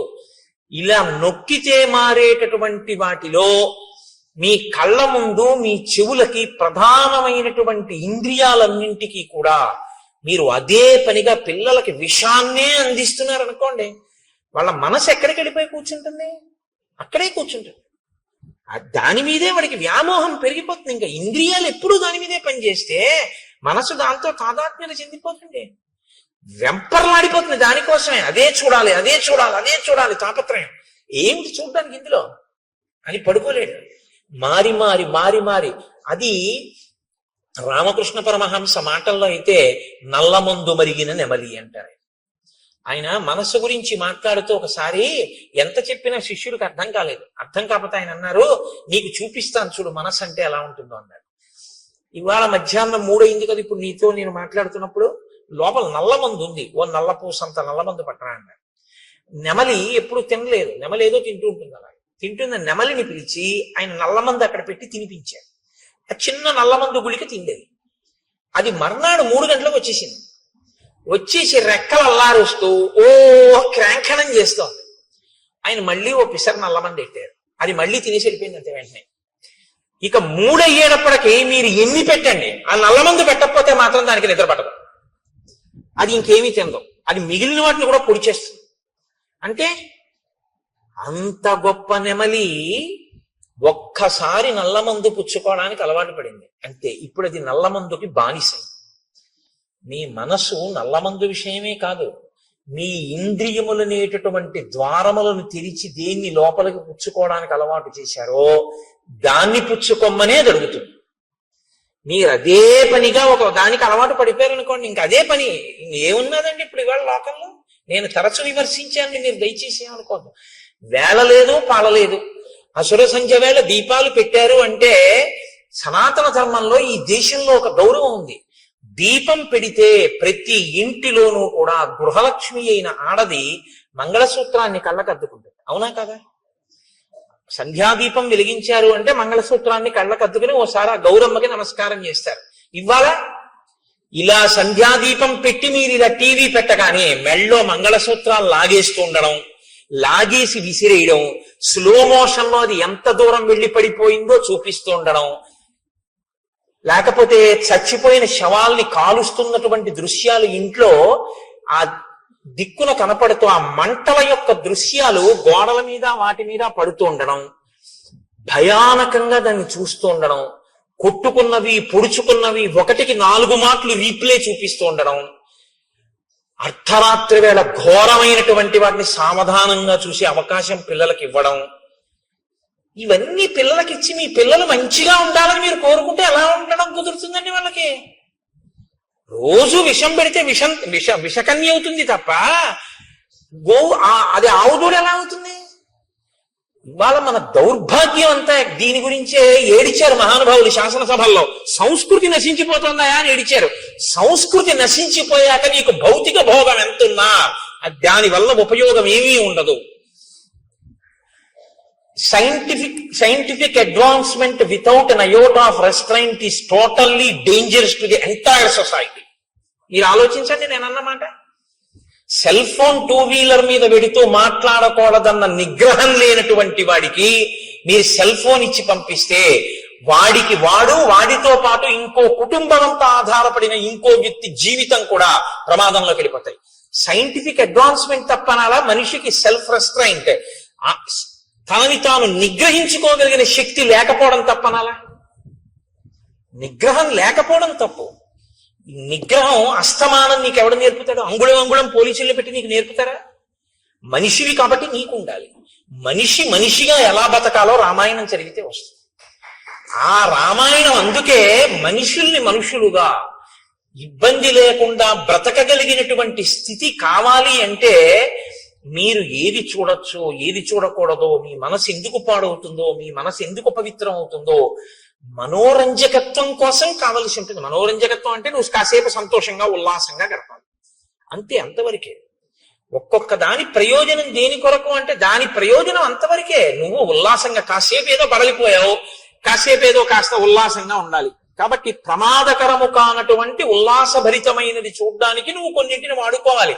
వినోదం హద్దుల్లో ఉండాలి. వినోదం హద్దులు దాటిపోయి వెళ్ళిపోయి నేను సమాజాన్ని బాగు చేయడానికి ఇవన్నీ తీయలేదన్న మాట నువ్వు అనకూడదు, తప్పది. దాని ప్రభావం సమాజం మీద ఉండి తీరుతుంది. నువ్వు ఆ మాట అంటే ఎలా అవుతుంది? కుదరదది.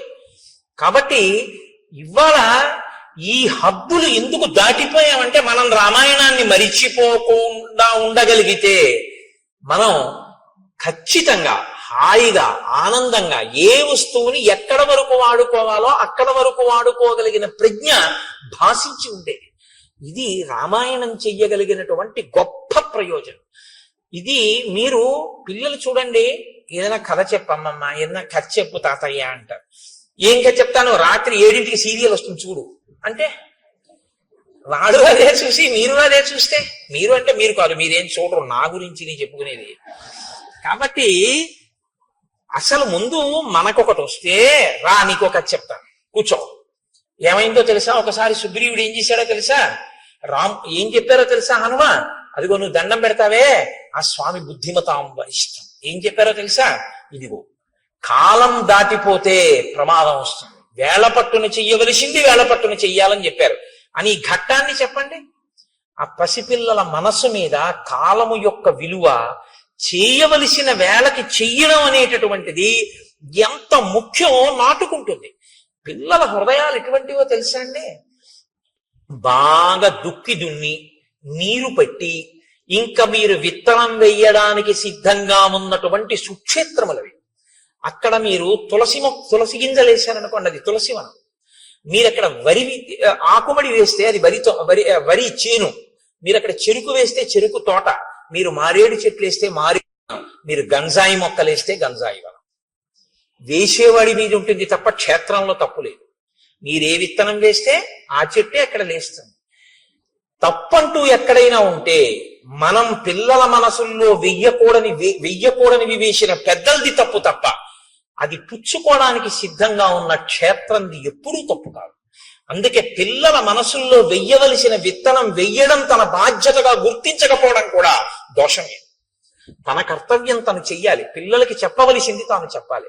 వాళ్ళు విన్నారా వినలేదా నీకు అనవసరం, నీ కర్తవ్యం నువ్వు చేసావా లేదా, ఒక్కడు బాగుపడ్డాడు చాలు. నీ పిల్లలకి నువ్వు చెప్పాలి, వాడు విన్నారా వినలేదా నీకు అనవసరం, నీ కర్తవ్యం నువ్వు చెయ్యి. ఇది శ్రీరామాయణం మనకి నేర్పుతుంది. కాబట్టి హనిష్యామి సబాంధవం, వాలిని ఒక్కడే చంపేశాను ఒక బాణంతో, సుగ్రీవుణ్ణి సబాంధవంగా బంధువులందరితో చంపేస్తానని. ఇప్పుడు ఈ మాట లక్ష్మణుడు ఇది విన్న తర్వాత అన్నయ్య అంత బాధపడుతున్నాడు అంటే ఊరుకుంటారండి? ఈ రెండిటికి ఒక తేడా ఉంది. ఒకటి అంటిస్తే పేలిపోతుంది, ఒకటి పేలద్దులే అనుకుంటే ఆగిపోతుంది. దీనికి ఆ నిగ్రహ శక్తి ఉంది, దానికి ఆ నిగ్రహ శక్తి తక్కువ. కాబట్టి ఇప్పుడు రాముడు అమ్మ బాబోయ్ వీణ్ణి వెళ్ళమన్నాను, నేను బాధపడ్డం విన్నాడు, ఇప్పుడు వెళ్ళి సుగ్రీవుని చంపేస్తాడు బాణం వేసి. అక్కడ పరిస్థితి కొంచెం ఏమైనా తేడాపాడాగా అసలు నన్ను పట్టించుకోనట్లు కనపడితే బాణమే వదిలిపెట్టేస్తానంతే. కాబట్టి వెంటనే పిలిచి అన్నాడు, నహివై తద్విధో లోకే పాపమేవం సమాచరేత్ పాపమార్గేణ యో హంతి సవీర పురుషోత్తమ. నాన్న యుక్తాయుక్త విచక్షణతో బాగా ఆలోచించి కేవలము పాపాత్ముడే, ఇంకా వాడు మారడానికి అవకాశం లేదన్న వాణ్ణి చంపాలి తప్ప మారడానికి అవకాశం ఉంది. వాడు ఒక మాట చెప్తే మారతాడు. ఏదో తప్పు జరిగిపోయింది, వాడు తనని తాను మరిచిపోయి ఏదో వ్యసనానికి లోనైపోయి కాలాన్ని మరిచిపోయి కామమునకు వశుడై ఉన్నాడు తప్ప, చెప్తే ఇప్పుడు విని మళ్ళీ బుద్ధి మార్చుకునేవాడు అనుకుంటే చెప్పకూడదు సుమా. అందుకని తొందరపడి సుగ్రీవుని చంపేశావు. అటువంటి పని చెయ్యకు. నేదం అద్యత్వయా గ్రాహ్యం సాధువృత్తేన లక్ష్మణ తాం ప్రీతిం అనువర్తస్య పూర్వవృత్తం చ సంగతం. నువ్వు వెళ్ళేటప్పుడు సుగ్రీవుడితో పూర్వ స్నేహం ఎలా ఉండేదో, మనం అందరం ఎంత ప్రేమగా మాట్లాడుకునే వాళ్ళమో, మన పట్ల సుగ్రీవుడు ఎంత ప్రీతిపాత్రుడో బాగా స్మరించుకుంటూ వెళ్ళు. మీరు ఏది స్మరించుకుంటూ వెడితే మనసు అలా ఉంటుంది. మీరు వ్యగ్రతతో అన్నయ్య కోపమే తలుచుకుంటూ వెడితే కట్టలు తెచ్చుకుంటుంది. మీరు ప్రీతిని స్మరించుకుంటూ వెడితే కొంచెం మంచి మాట చెప్పడానికి అవకాశం ఉంటుంది. అప్పుడు మనసు నీ అదుపులో ఉంటుంది. లక్ష్మణుడి మనసు లక్ష్మణుడి అదుపులో ఉండేటట్టు చూస్తున్నాడు. ఏ మనసు లక్ష్మణుడి అదుపు తప్పుతోందని గుర్తించాడో దాన్ని మళ్ళీ లక్ష్మణుడి అదుపులోకి తీసుకెళ్తున్నాడు. అందుకని కదండి గురువు అయ్యాడు ఆయన, మహానుభావుడు. అందుకని నేను గురువుగా అనువర్తిస్తున్నానన్నాడు ఆయన. మాట ఎంత ప్రమాదమో ఒక్కొక్కరు ఇంకొకరు ఖేద పడితే చూడలేరు. అంత ప్రీతి ఉంటుంది. ఆయన బాధపడ్డాడు అనుకోండి, అయ్య బాబోయ్ ఆయనంత బాధపడ్డామా అని నాకేమైనా పర్వాలేదని చెప్పి ఈయన వెళ్ళిపోయి ఆయనతో కలిపిడిపోతాడు కూడా. కాబట్టి మీరు గబుక్కుని ఎక్కడ పడితే అక్కడే ఎలా పడితే అలా మాట్లాడకూడదు. అవతల వారికి మీ మీద ఉన్నటువంటి ప్రీతి వలన వచ్చేటటువంటి పరిణామములను కూడా దృష్టిలో పెట్టుకుని మాట్లాడవలసి ఉంటుంది. ఇది రాముడి యొక్క పరిణతి.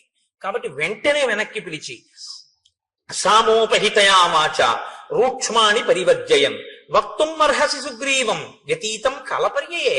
అందుకని నాయన పరుషమైన మాటలు మాట్లాడకు. సుగ్రీవుడి దగ్గర చాలా సున్నితమైన మాటలతో మిత్రుడికి చెప్పినట్లు చెప్పు. కాలము దాటిపోయింది, రాముడు బాధపడుతున్నాడు అన్న సందేశాన్ని అందించు తప్ప ఆయన మనసు ఖేదపడేటట్టుగా తీవ్రమైనటువంటి మాటలను వాడవద్దు అని చెప్పాడు.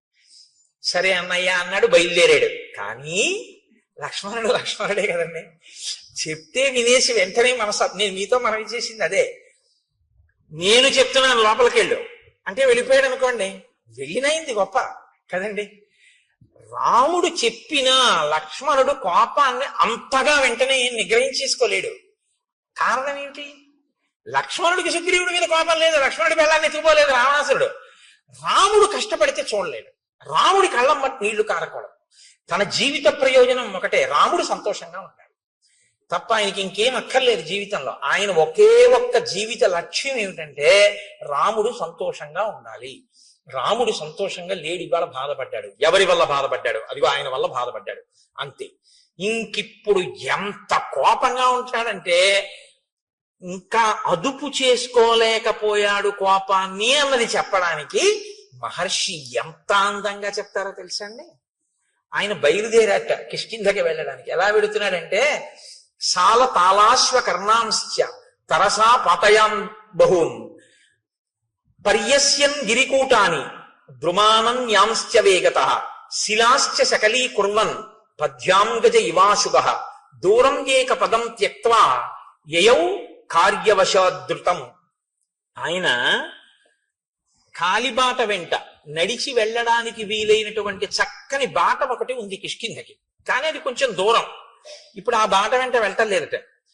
కోపించినటువంటి ఏనుగు ఎంత వేగంగా వెడుతుందో అలా బుసలు కొట్టుకుంటూ రుసరుసలాడిపోతూ పక్కన ఉన్నటువంటి అడ్డదారిలో వెళ్ళిపోతాడట.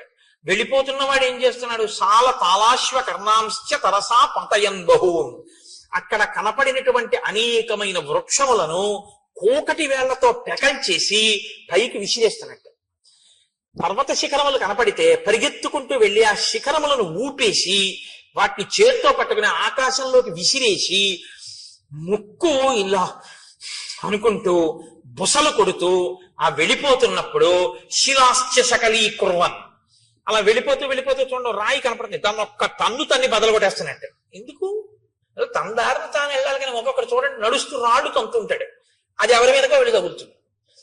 అలా శిలాశ్చ సకలీకుర్వన్ రాళ్ళు బద్దలైపోయేటట్టుగా తంతున్నట్టు వాటిని తంతు పద్యాంగజ ఇవాశుభః అత్యంత వేగంతో వెళ్ళిపోతున్న ఏనుగుల దూరం ఏక పదం త్యక్త్వా ఆ సౌకర్యంగా వెళ్ళగలిగినటువంటి మార్గాన్ని విడిచిపెట్టేసి యయౌ కార్యవశాధృతం, పనిని సాధించుకోవడం కోసమని దగ్గర త్రోవలో వెళ్ళిపోతున్నట్ట. అంటే తనంత తాను అదుపు చేసుకోలేని కోపాన్ని సుగ్రీవుణ్ణి ఏమనద్దన్నాడు, సుగ్రీవుణ్ణి చంపద్దన్నాడు. ఇప్పుడు సుగ్రీవుణ్ణి చంపకుండా, సుగ్రీవుణ్ణి ఏమనకుండా నిగ్రహించుకోవాలంటే కోపాన్ని దేని మీద పెట్టాలి. అత్త మీద కోపం దుత్త మీద చూపించారంటారు. ఆఫీస్లో బాస్ ఏమనలేక ఇంట్లో వచ్చి భార్యను తిడుతుంటాడు ఒక్కొక్కడు. అలా ఉంటుంది. అందుకని చెప్పి ఇప్పుడు సుగ్రీవుణ్ణి ఏమనకూడదు కాబట్టి పాపం చెట్లు ఏం చేసాయి, వాటిని పీకేస్తున్నాడు. పర్వత శిఖరాలు ఏం చేసాయి, వాటిని పీకేసేసి ఆకాశంలోకి విసిరేస్తున్నాడు. రాళ్ళు ఏం చేసాయి, వాటిని బదులు కొట్టేస్తున్నాడు. కొంత కోపం తీరిపోతుంది అన్నమాట. అంటే ఇంకా తట్టుకోలేకుండా అన్నయ్య చెప్పిన మాటకి కట్టుబడాలి. మరి అన్నయ్య అందు భక్తి, అలా కట్టుబడాలంటే ఈ కోపం ఇంకోళ్ళ మీద చూపిస్తున్నాడు. అంటే కోపం పోయిందా, పోగొట్టుకునే ప్రయత్నంలో ఉన్నాడు ఇంకా.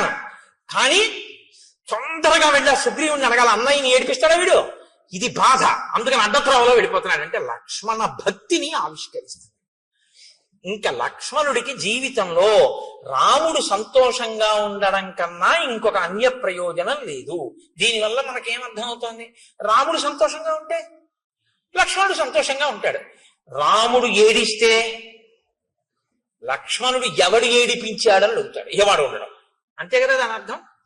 అంతగా రామునితో మమేకమైపోయి రాముని యందు అంత భక్తి ప్రపత్తులు ఉన్నవాడు లక్ష్మణుడు. కాబట్టి ఇప్పుడు ఆయన గబగబా బయలుదేరి ఆ కిష్కింధా సామ్రాజ్యం దగ్గరికి వెళ్ళాడు. బుసలు కొడుతూ ఊగిపోతూ ధనస్సు పట్టుకుని బాణాలు పట్టుకుని వస్తున్నటువంటి ఆ లక్ష్మణమూర్తి యొక్క స్వరూపాన్ని, ఆ నగరాన్ని కాపు కాస్తున్నటువంటి కొన్ని వేల మంది వానర యోధులు చూశారు. చూసి వాళ్ళు అదేమిటి అంత వేగంగా వచ్చేస్తున్నాడని ఆయన్ని చూసి భయపడి అటు ఇటు చెల్లాచెదరైపోయారు. కొంతమంది ఎప్పుడు యుద్ధానికి వస్తున్నాడు అని ఒక మహానాదం చేశారు. కానీ తేజోమూర్తి అయిన లక్ష్మణుని యొక్క ఆ ఉద్ధతికి తట్టుకోలేక వాళ్ళందరూ దూరంగా పరిగెత్తి పారిపోయారు. సుగ్రీవుడు మాత్రం లోపల అంతఃపురంలో తారతో రుమతో వానరకాంతలతో విశేషంగా మధుపానం చేసి హారములన్నీ చెదిరిపోయి కనుగుడ్లు తిరుగుడు పడుతుండగా ఆ కామోపభోగము యందు రమిస్తున్నటువంటి వాడై ఉన్నాడు. అందుకని పైన ఏం జరుగుతోందో గ్రహించగలిగినటువంటి మనసు ఆయనకి లేదు. ఆయన మనసుని ఆయనే అటువంటి నిద్రావస్థలోకి, ఆయన కోరుకున్న దాని పట్ల ఉద్రేకం పొందేటట్టుగాను ఆయన దాన్ని తయారు చేసుకున్నాడు. ఈశ్వరుడు చక్కని మనస్సుని మీకు ఇచ్చి స్పందించగలిగిన శక్తితో కూడిన ఒక చక్కటి దాన్ని మీకు ఇచ్చాడు అనుకోండి. దాన్ని ఉత్ప్రేరకములతో మీకు కావలసిన రీతిలో ఉద్రేకపడేటట్టు మీరు తయారు చేసి స్పందించగలిగిన శక్తి దానికి చంపేస్తే ఈశ్వరుడిదా దోషం మందా? మనది. అక్కడ యజ్ఞ వేది ఉందనుకోండి, ఒక యజ్ఞ వేది వెలుగుతోంది, హవిస్సులు ఇస్తున్నారు, అందులోకి పట్టుకొచ్చి నేను సారా పోసాను అనుకోండి, ఇప్పుడు వేదికి ఇబ్బందా నాకు ఇబ్బందా? వేదికేమండి, ఆ వేదికేమవదు, అప్పటికి అపవిత్రం అవుతుంది. మళ్ళీ ఏదో ప్రాయశ్చిత్త కర్మ చేసి యజ్ఞం చేస్తారు. కానీ పోషిన నేను, నాకిక నిష్కృతి ఏముంది? ఇక్కడ స్వయంగా పరమేశ్వరుడే కూర్చుని అగ్నిహోత్ర జ్వాలగా వెలుగుతున్నాడు. వెలిగి మనం వేసిన పదార్థాలన్నిటినీ ఆయన పచనం చేస్తున్నాడు. పచనం చేసి నెత్తుటిగా మార్చి దీంట్లోకి ప్రవహింపచేసి తెల్లవారేటప్పటికి పిప్పిని విసర్జించడానికి వీలుగా సిద్ధం చేస్తున్నాడు. నేను నిద్రపోతానేమో కానీ ఆయన నిద్రపోడు. అహం వైశ్వానరో భూత్వా ప్రాణినాం దేహమాశ్రితః ప్రాణాపాన సమాయుక్తం పచాన్యన్నం చతుర్విధం. ఆ అగ్నిహోత్రం వెలుగుతూనే ఉంటుంది. నేను నిద్రపోవచ్చు, ఆయన రాత్రి నేను తిని పడుకున్న దాన్ని లోపల యజ్ఞాగ్ని యందు పచనం చేసి దగ్ధం చేసి శక్తినిచ్చి పిప్పిని తెల్లవారేటప్పటికి సిద్ధం చేస్తాడు. అటువంటి అగ్నిహోత్రంలో మీరు పొయ్యకూడంది పోశారనుకోండి, ఇప్పుడు లోపల అగ్నిహోత్రానికి ఇబ్బందా, ఈశ్వరుడి ముఖం మీద పోసినందుకు నువ్వు పాపాన్ని మూట కట్టుకుంటున్నావా? ఆ తత్వాన్ని పరిశీలనం చెయ్యగలిగితే మీరు చెయ్యలేరు. బలహీనత నుంచి బయటపడడానికి ఒకే ఒక్క ఆధారం ఏమంటే అది ఎటువంటి అపచారమో మీరు గుర్తించడమే. అది అపచారమో అని మీరు గుర్తించగలిగితే, మీ మనసు పట్టుకోగలిగితే ఇక మీరు చేయలేరు. అదే మనసు తిరగబడుతుంది, వద్దు వద్దు తప్పిది, అలా ఎలా చేస్తావు అంటుంది. అలా ఎలా చేస్తావు అని అన్ననాడు మీరు ఇంక చేయలేరు. అలా ఎందుకు చేస్తావని ఎంతమంది చెప్పినా మీరు చేయకుండా ఉండలేరు. మీరు నా మాట పట్టుకున్నారో లేదో? మీరు పట్టుకున్నారని నేను అనుకుంటున్నాను. ఇంకా మళ్ళీ ఇన్ని మాటలు మళ్ళీ మళ్ళీ ఒక్కర్లేదు, ఎందుకంటే మీరు ప్రాజ్ఞులు కనుక. ఇప్పుడు ఆ లోపలికి వెళ్ళినటువంటి ఆ లక్ష్మణుడు అంగదుణ్ణి చూశాడు. అంతఃపురం బయట అంగదుడు ఉన్నాడు. అంగదుణ్ణి పిలిచన్నాడు. సోంగదం రోషతాం రాక్ష సందిదీశ మహాయశాహ సుగ్రీవ కద్యతాం వత్స మమాగమనమిచ్యుత ఏష రామానుజ ప్రాప్త త్వత్సకాశం అరిందమ భ్రాతుర్వ్యసన సంతప్తో ద్వారి తిష్టతి లక్ష్మణ తస్య వాక్యే ఇది రుచి క్రియతాం సాధు వానర ఇత్యుక్త్వా శీఘ్రమాగచ్చ వత్సవాక్యమరిందమ. నువ్వు లోపలికి వెళ్ళి నీ పినతండ్రి అయినటువంటి సుగ్రీవుడితో ఒక మాట చెప్పు. రామచంద్రమూర్తి శోకమును పొంది ఉన్నాడని, రామచంద్రమూర్తి మాటలు చెప్పడం కోసం ఆయన తమ్ముడైన లక్ష్మణమూర్తి వచ్చాడని, ద్వారం వద్ద ఎదురు చూస్తున్నాడని, నీతో వచ్చి మాట్లాడాలనుకుంటున్నాడని లోపలికి వెళ్ళి నీ పినతండ్రితో చెప్పి నీ పినతండ్రి ఏమనుకుంటున్నాడో వచ్చి నాతో చెప్పు అని ఆయన అక్కడ నిలబడ్డాడు. ఈ అంగదుడు లోపలికి వెళుతున్నాడు. అది మంత్రులంటే, సచివులంటే అది, దూరదృష్టి అంటే అది. ప్లక్షుడు ప్రభావుడు అనబడేటటువంటి ఇద్దరు ఆ మంత్రులు కూడా అంగదుడితో పాటు లోపలికి వెళ్ళారు. మంత్రులు లోపలికి వెళితే దాన్ని ఎవరు అభ్యంతర పెట్టడానికి వీలుండదు. అంగదుడితో పాటు వెళ్ళారు. వాళ్ళకి తెలుసు. ఇప్పుడు లక్ష్మణమూర్తి ఒక పిల్లవాడికి చెప్పాడు, యువరాజుకు కూడా భయమే లక్ష్మణుడు అంటే. తీరా వెళ్ళిన తర్వాత ఇప్పుడు అంగదుడు కర్తవ్యం చేయడమా, అంగదుడు చెప్పిన దాన్ని బట్టి సుగ్రీవుడు ప్రాణాలు నిలబడ్డమా అన్నది ఎవరి చేతిలో ఉంది? అంగదుడి చేతిలో లేదు, సుగ్రీవుడి చేతిలో ఉంది. సుగ్రీవుడు ఎటువంటి స్థితిలో ఉన్నాడని మంత్రులకి తెలుసు. అసలు విపరీతమైనటువంటి భావోద్రేకంతో మధుపానాసక్తుడై కామాతురుడై ఉన్నాడు తప్ప అంగదుడు చెప్పింది చెవిలోకి వెళ్ళడం కాదు, మనసులోకి వెడుతుందా అన్నది చెప్పడం కష్టం. ఇప్పుడు అంగదుడితో లక్ష్మణుడు ఏమన్నాడు? వెళ్ళి చెప్పి బయటికి వచ్చి నాకేమైందో చెప్పన్నాడు. నించునున్నాడు. వెళ్ళి లోపల ఉండిపోతే కోపగిస్తాడు. ఇప్పుడు అంగదుడు కారణం అవుతాడు. అంగదుడు వెళ్ళి చెప్పిన తర్వాత చెప్తాడు, అయ్యా బయట లక్ష్మణమూర్తి ఎదురు చూస్తున్నారు, మీతో మాట్లాడతారట. తప్ప తాగి తూలుతూ అంతమంది కాంతలతో రమిస్తున్నటువంటి సుగ్రీవుడు అని ఊరుకున్నాడు అనుకోండి. ఎన్ని మాటలు చెప్తాడు?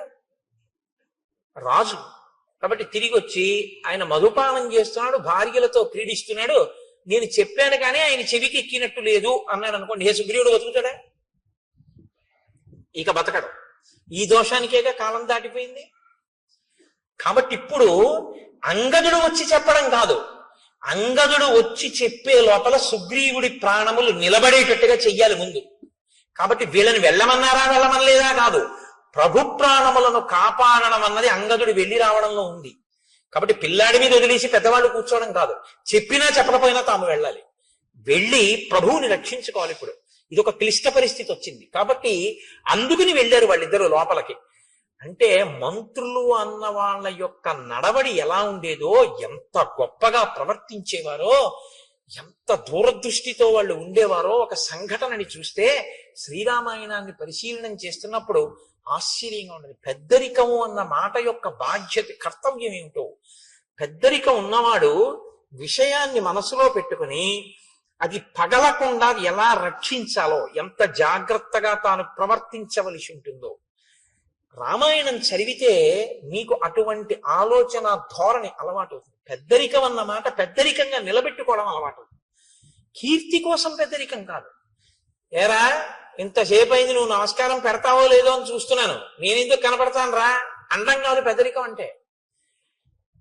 వస్తున్న ఇబ్బందుల్ని కడుపులో పెట్టుకుని అవి పగలకుండా రక్షించగలిగినటువంటి నైపుణ్యంతో ప్రవర్తించగలగడం పెద్దరికం.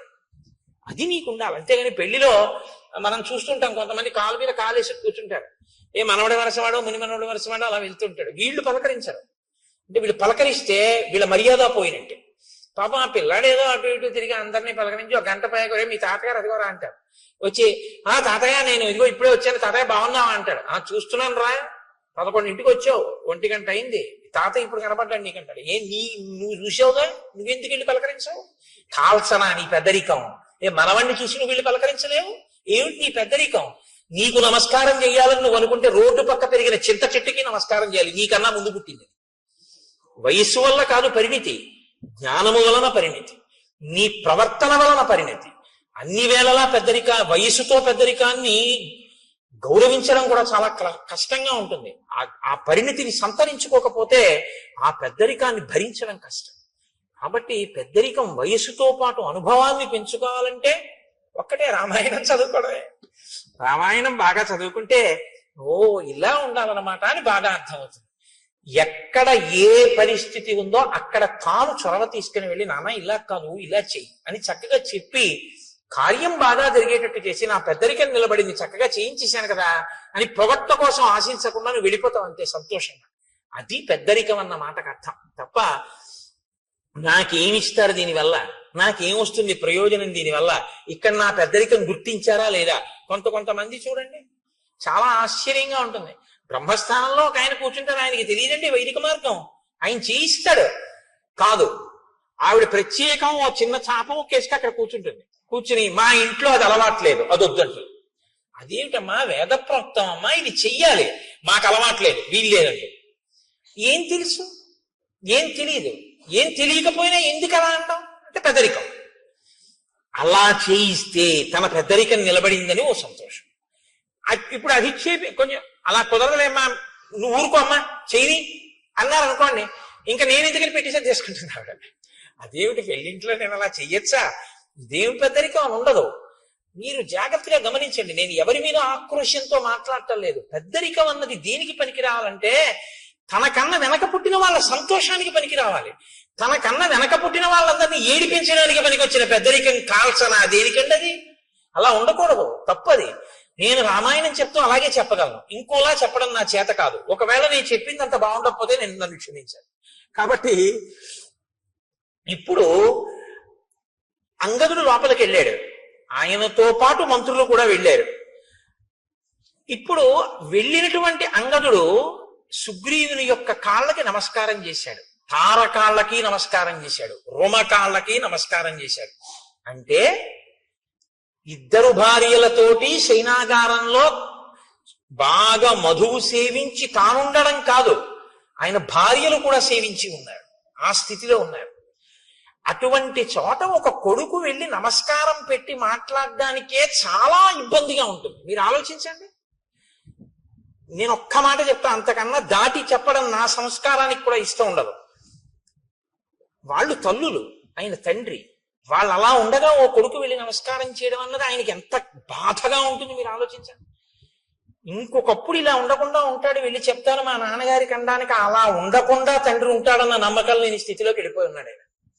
కాబట్టి ఇప్పుడు లక్ష్మణుడికి చెప్పుకోలేడు అంగదుడు. ఇది చిన్నపిల్లల్ని ఇబ్బంది పెట్టే పెద్దరికంగా మారడం అంటే. కాబట్టి ఇప్పుడు పాపం అలాగే వెళ్ళి నమస్కారం చేశాడు. నమస్కారం చేసి అంజలి ఘటించి చెప్పాడు. లక్ష్మణమూర్తి కోపంగా ఉన్నారు, రాముడు శోకంతో ఉన్నట్ట.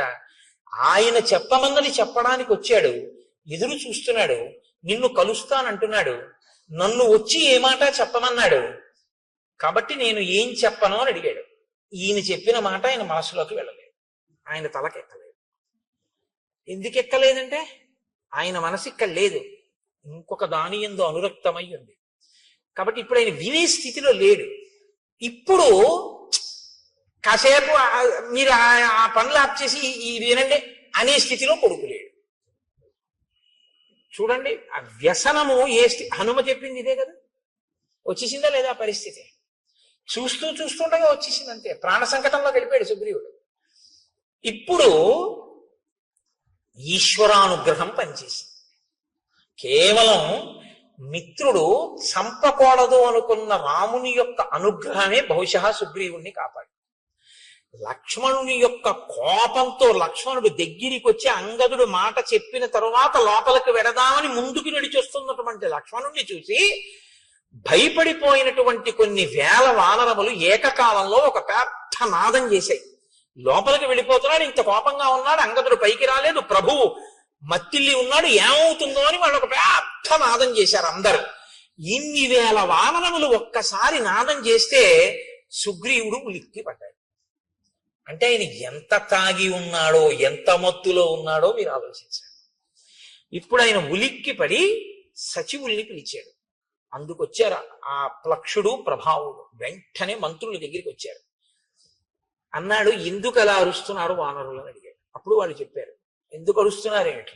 లక్ష్మణమూర్తి వచ్చాడు, రాముడు కోపంగా ఉన్నాడు, రాముడు శోకిస్తున్నాడు, సందేశం పట్టుకొచ్చాడు, నీతో మాట్లాడతాట, నీ దగ్గరికి వస్తాట, ఏం చెప్పమంటావు అని అడిగాడు. అడిగితే ఇప్పుడు అన్నాడు, సర్వదా సుకరం మిత్రం దుష్కరం పరిపాలనం అనిత్యత్వాక్ష చిత్తానాం ప్రీతిరల్పేపి భిద్యతే. నేను రాముని పట్ల ఏ అపచారము చేయలేదు, రాముడి పట్ల ఒక్క మాట తప్పుగా మాట్లాడలేదు. బహుశా రాముడితో నా స్నేహాన్ని చెడగొట్టడానికి నేనంటే కిట్టని వాళ్ళు ఎవరో నేను సుఖపడ్డం ఇష్టం లేక రామలక్ష్మణులకి నా మీద ఏవో చాడీలు చెప్పి ఉంటారు. చెప్పినా రామలక్ష్మణులు నమ్మకూడదే, ఇంత ఆగ్రహం ఎందుకు వచ్చింది అని ఇప్పుడు పెద్దల మాటలు జ్ఞాపకానికి వచ్చాయి. ఇప్పుడు అన్నాడు, సర్వదా సుకరం మిత్రం దుష్కరం పరిపాలనం.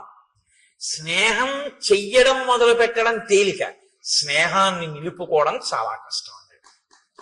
ఇంత పెద్ద మాట చూడండి. ఈ ఏడాది మీకు ఒకళ్ళని పరిచయం చేస్తాడు. పరిచయం చేసి, ఈయన నాకు ఆప్తమిత్రుడండి, ఈయన నాకు కుడి చెయ్యి అంటాడు. ఓ 2 ఏళ్ళు పోయాక ఆయన మళ్ళీ వస్తాడు. ఏమంటే మీ పక్కన ఆయన ఉండేవారు కదా, ఆయన మీ కుడి చెయ్యి అనేవారు కదా, ఆయన ఏది అంటాడు. అప్పుడు తెలుసుకోలేకపోయానంటే వాడు దుర్మార్గుడు, వాడిని వదిలేశానంటాడు. ఇప్పుడు వచ్చిన ఆయన ఏమనుకుంటాడు, ఒరే కుడి చెయ్యి అనేవాడు అంత గొప్పగా చెప్పేవాడు ఈడు ఇప్పుడు మళ్ళీ 2 ఏళ్ళు పోయాక వచ్చేటప్పటికీ అబ్బాయి వాడు ద్రోహంటున్నాడు ఏంటి అనుకుంటాడా? అనుకోడా? తనంత తాను విడిచిపెట్టేయవలసినంత స్థితిని అవతలవాడు కల్పించుకుంటే తప్ప, మీరందుకే స్నేహం మొదలు పెట్టేయడం చాలా తేలిక, స్నేహాన్ని నిలబెట్టుకోవడం చాలా చాలా కష్టం. ఇప్పుడు అంటున్నాడు ఆ మాట. రాముడితో స్నేహం మొదలు పెట్టడం తేలికైంది, ఇప్పుడు ఆ స్నేహాన్ని నిలబెట్టుకోవడం కష్టం అవుతోంది. ఎందుకో తెలుసా? అనిత్యత్వాక్ష చిత్తానాం. మనసు ఉంది చూశారు, ఇది ఒకలా ఉండదు, ఒక్కొక్కప్పుడు ఒక్కొక్కలా ఉంటుంది. అప్పుడు మాట ఇచ్చాను, ఇప్పుడేమో ఇలా ఉన్నాను. చూశారు ఎంత ప్రమాదం వచ్చిందో? ప్రీతి రల్పేపి భిద్యతే. చిన్న విషయానికి ఒక్కొక్కసారి చాలా ప్రమాదాలు వచ్చేస్తాయి. కాబట్టి స్నేహాన్ని నిలబెట్టుకోవడంలో ఇబ్బంది వచ్చింది అన్నాడు. అని ఇప్పుడు రాముడు చేసినటువంటి మేలు ఏదైతే ఉందో దానిని మాత్రము నేను ఎన్నడూ మరువను. అంతటి మహానుభావుడు రామచంద్రమూర్తి నాకంత ఉపకారం చేశాడు. ఆయనకి నేను ఏ చిన్న ప్రత్యుపకారము చేయలేకపోతున్నానో అని బాధపడుతున్నాను. వాలిని వధించి నాకు రాజ్యం ఇచ్చాడు. ఇవాళ నేను అనుభవించే సుఖాలన్నీ కూడా రాముడు పెట్టిన భిక్ష. అటువంటి రాముడికి నేను ఉపకారం తొందరగా చేయకపోవడం పొరపాటే. అంటే హనుమ అన్నారు సుగ్రీవుడితో, సర్వదా ప్రణయాత్ క్రుద్ధో రాఘవోనత్ర సంశయ భ్రాతరం సంప్రహితవాన్ లక్ష్మణం లక్ష్మీవర్ధనం. సుగ్రీవ, ఇంకా నీకు బాగా బాధపడలేదు. కోపము 2 రకాలుగా ఉంటుంది. ఒకటి ప్రతీకారేచ్ఛతో ఉన్న కోపము, ఒకటి అవతలవాడు పాడైపోతున్నాడని ప్రేమతో కోపం తెచ్చిపెట్టుకుని సంస్కరించాలని ప్రయత్నించడం ఒకటి. రాముడిది ప్రతీకారేచ్ఛతో కూడుకున్నటువంటి కోపం కాదు. ప్రతీకారేచ్ఛతో కూడుకున్నదైతే ఇంకోలా ఉంటుంది. ఇది ప్రణయాత్ క్రుద్ధో, ప్రేమతో కూడిన కోపం. ప్రేమతో కూడిన కోపాన్ని ప్రేమతోటే అర్థం చేసుకోవాలి తప్ప ప్రేమతో కూడిన కోపాన్ని ఇంకొకలా అర్థం చేసుకోకూడదు. కాబట్టి రాముడికి నీ మీద ఎంత ప్రేమ ఉందో అర్థం చేసుకో. ఆయనంత కోపంగా మాట్లాడినా ఇప్పుడు లక్ష్మణుడు వచ్చేదో చాలా కోపంగా ఉన్నాడని మాట్లాడతాడు. నువ్వేం చేయాలో తెలుసా? ఎంత ప్రేమ లేకపోతే నా మీద ఒక బాణం వెయ్యగలిగిన వాడు వెయ్యకుండా ఇలా కబురు చేశాడు అని అంజలి ఘటించి వినాలి తప్ప నువ్వు నన్ను ఇలా అంటాడా అనకూడదు. ఆ ప్రేమ నిన్ను ఉద్ధరించడానికేనయా కోపం. ఈ శ్లోకం కానివ్వండి ఇవాళ సమాజంలో సరిగ్గా జీర్ణమైతే చాలా మంది మధ్య విభేదాలు, చాలా మంది మధ్య దెబ్బలాటలు, చాలా చాలా ఆత్మహత్యలు ఆగిపోతాయి. అమ్మ దెబ్బలాడితే ఆత్మహత్య ఏమిటండి? నాన్నగారు దెబ్బలాడితే ఆత్మహత్య ఏంటి? భర్త దెబ్బలాడితే ఆత్మహత్య ఏంటి? భార్య పుట్టింటికి వెళ్ళి రావడం ఆలస్యం అయితే భర్త ఆత్మహత్య చేసుకోవడం ఏంటి? అంటే అవతల వారు ఒక మాట అన్నప్పుడు ప్రేమతో అన్న మాటని ప్రేమగా స్వీకరించగలిగినటువంటి లక్షణం కోల్పోతే ఏమైపోతుందంటే అవి ఎప్పుడు పిటపిటలాడుతూ ఉంటాయి తప్ప సంబంధాలు, వాటికి అనురక్తి ఆర్ద్రత అన్న తడి అంటి ఉండవు ఆ సంబంధాలకి. అవి ఎప్పుడు ఎండిపోయినటువంటి వేయించేసినప్పుడల్లా ఉంటాయి. మీరు ఎక్కడ ముట్టుకున్నా పలుక్కుని విరిగిపోతుంది. అలా ఉండకూడదు. చక్కగా ముట్టుకుంటే తడితో ప్రేమ అన్న తడి తగలడం వల్ల మీరు ముట్టుకుంటే సాగేటటువంటి గుణం కలిగినటువంటిదై ఉండాలి. మీరు ఎంత దాన్ని స్వీకరిస్తే అంత మధురిమ దాంట్లోంచి రావాలి. మీరు ఒక ద్రాక్ష పండుని మంచి ఎండాకాలంలో ఫ్రిడ్జ్ లోంచి ద్రాక్ష పళ్ళ గుత్తు ఒకటి తీసి తొక్క కూడా తీయవలసిన అవసరం లేకుండా ఉన్నటువంటి పండు కదా, దాన్ని తీసి ఇలా నోట్లో వేసుకుని పెదవుల మధ్య పెట్టి నొక్కండి, పళ్ళ మధ్య పెట్టి నొక్కండి, బుగ్గ కింద పెట్టి నొక్కండి, ఇలా పెట్టి వేళ్లతో నొక్కుకోండి.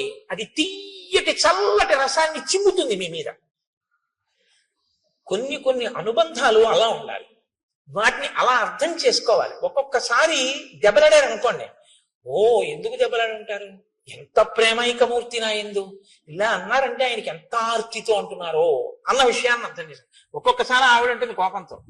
ఆవిడ కోపంతో అంటే ఓ నా ఎందు ఎంత ప్రేమ కలిగింది, ఎంత పిచ్చిది నేనంటే, ఆ ప్రేమలో అంటుంది అని దాన్ని మీరు ప్రేమగా స్వీకరించాలి. అంతేకాని నన్ను అంత మాట అంటుందా. 1947లో పెళ్ళైన కొత్తల్లో ఇలాగే 57, 67, 77 దిక్కుమాలవన్నీ గుర్తు తెచ్చుకుని అక్కడి నుంచి ఇంకా వారం రోజులు మాటలు మానేసి కంచాలు విసిరేసి నానా అల్లరి చేసేసుకుని ఇల్లు యమలోకం కింద చేసుకుని ఆ తర్వాత ప్రారంభం ఎవరు అనుభవించాలి, వీళ్ళిద్దరే అనుభవించాలి. ఎందుకంత కోపం? ప్రణయాత్కృత. ఆ ప్రేమతో కూడినటువంటి కోపాన్ని ప్రేమతో కూడిన కోపంగానే అర్థం చేసుకోవయ్యా. హనుమ మాట్లాడితే అలా ఉంటాయండి. అమ్మో ఏమి మాటలండి మహానుభావుడివి. కాబట్టి ఆర్తస్య కృతదారస్య పరుషం పురుషాంతరాత్ వచనం మర్షణీయంతే రాఘవస్య మహాత్మనః. నువ్వు నీ భార్యలతో ఉన్నావు, రాజ్యాన్ని పొందావు, వేళ దాటిపోయినా సుఖాలు అనుభవిస్తున్నావు. భార్య లేదు, రాజ్యం లేదు, నీకు ఉపకారం చేశాడు, నీకు సమయం ఇచ్చాడు, తాను నగరంలో కూడా రాలేదు, బయట పర్వత గుహలో ఉన్నాడు, ఒక గుహలో పడుకుంటున్నాడు. ఇన్నాళ్ళు ఎదురు చూశాడు. ఎంత బాధ వస్తుందో ఇప్పుడు. ఆ బాధలో వచ్చేటటువంటి మాట కొంచెం కష్టంగానే ఉంటుంది నువ్వు వినడానికి, కానీ నువ్వు వినడానికి కష్టంగా ఉందని కాదు వినవలసింది. అవతల వాడి కష్టం ఎంత ఉంటే ఆ మాట వచ్చిందో నువ్వు గమనించాలి. కాబట్టి ఇలా కోణంలో విని ఇప్పుడు లక్ష్మణుడు చెప్పేది తప్ప, నువ్వు బాగా తప్ప తాగి ఉన్నావు కాబట్టి రాముడు నన్ను ఇలా అంటాడా అని వినవద్దు సుమా. ఎంత సిద్ధం చేస్తున్నారో చూడండి. ఇది హనుమంటే మహానుభావుడండి ఆయన. అందుకే ఆయన పేరు చెప్తే చాలు మనిషి చక్కటి స్థితిని పొందుతాడు. కృతాపమాధస్య హితే నాణ్యత్ పశ్యామ్యహం క్షమం అంతరేణాంజలిం బద్ధ్వా లక్ష్మణస్య ప్రసాదనాత్. ఓ కిష్కింధకాండే.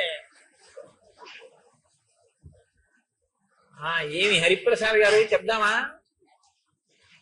చూద్దాం అదో సంతోషం. కాబట్టి ఇప్పుడు నువ్వు ఒకవేళ లక్ష్మణుడు వచ్చి క్రుద్ధుడై మాట్లాడినా అంజలి ఘటించి విను తప్ప ఇంకొకలా మాత్రం దాన్ని అర్థం చేసుకుని కోపగించవద్దు అన్న తరువాత ఆ లక్ష్మణుడు అక్కడ నిలబడి ఉన్నాడు. నిలబడి ఉండగా పూజితం నూపురాణంచ కాంచీనాం నినదం తథా సన్నిశమ్య తత శ్రీమాన్ సౌమిత్రి లజ్జితో భవత్ రోష వేగ ప్రకుపిత శ్రుత్వా చాభరణస్వనం చకారజ్యాస్వనం వీరో దిశ శబ్దేన పూరయన్ చారిత్రేణ మహాబాహు అపకృష్ట సలక్ష్మణ తాసానేకాంతమాశ్రిత్య రామశోక సమన్విత. ఆయన అక్కడ నిలబడి ఉండగా లక్ష్మణమూర్తి లోపల స్త్రీల ఆభరణములు అంటే వాళ్ళు పెట్టుకున్నటువంటి వడ్డానములు, పెట్టుకున్నటువంటి కంకణముల యొక్క ధ్వనులు వినపడ్డాయి. ఆయన స్త్రీలు రాజుతో సంతోషంగా ఏకాంతంగా తిరుగుతూ ఉండగా నేనిక్కడ దగ్గరగా తిరగకూడదు అని సిగ్గు చెందినవాడై పక్కకి వెళ్ళాడు. అది ఆయన చారిత్రం, ఆయన నడవడటువంటిది. కానీ వెంటనే జ్ఞాపకానికి వచ్చింది, మా అన్నయ్య అంత బాధపడుతున్నాడు, ఈ సుగ్రీవుడు ఇక్కడ ఇలా సుఖిస్తున్నాడు. ఆయనకి బాధ కలిగి వెంటనే పిడుగు పడితే ఎటువంటి ధనుస్తుందో, మేఘం ఒక్కసారి గర్జిస్తే ఎటువంటి ధనుస్తుందో అలా టంకారం చేశాడు. చేసేటప్పటికి లోపల ఉన్నటువంటి సుగ్రీవుడు అదిరిపోయాడు. అదిరిపోయి ఆసనం మీద ఉన్నవాడు ఉన్నట్టుగా ఒక్కసారి లేచి నిలబడ్డాడు. నిలబడి తారని పిలిచి అన్నాడు, తారా, ఇంత ఆగ్రహంతో ఉన్నటువంటి లక్ష్మణుడికి నేను ఎదురుపడి మాట్లాడడం కష్టం. నేనున్న పరిస్థితిలో లక్ష్మణుడితో మాట్లాడలేను. కానీ రామలక్ష్మణులు గొప్ప చారిత్రం ఉన్నవారు. నీవు వెళ్ళి ఎదురుగుండా నిలబడి మాట్లాడితే నువ్వు ఏ స్థితిలో ఉన్నా సరే ఆడదాన్ని చూసేటప్పటికి కోపాన్ని వదిలిపెట్టేస్తారు. కాబట్టి నువ్వు వెళ్ళి మాట్లాడు. నువ్వు మాట్లాడడంలో సమర్థురాలివి. నాతో మాట్లాడడానికి వీలైనంత రీతిలో లక్ష్మణుడి కోపం తగ్గిపోయిన తర్వాత నేను వచ్చి మాట్లాడతానన్నాడు. ఇప్పుడు తార లక్ష్మణుడి దగ్గరికి వెళ్ళింది. ఎలా వెళ్ళింది? అది తార గొప్పతనం అండి. కిష్కింధకాండలో ఒక మెరుపు తార. సాప్రస్కలంతి మదవిహ్వలాక్షి ప్రలంబకాంచి గుణహేమ సూత్ర సలక్ష్మణ లక్ష్మణ సన్నిధానం జగామతారా నమితాంగ యష్టి.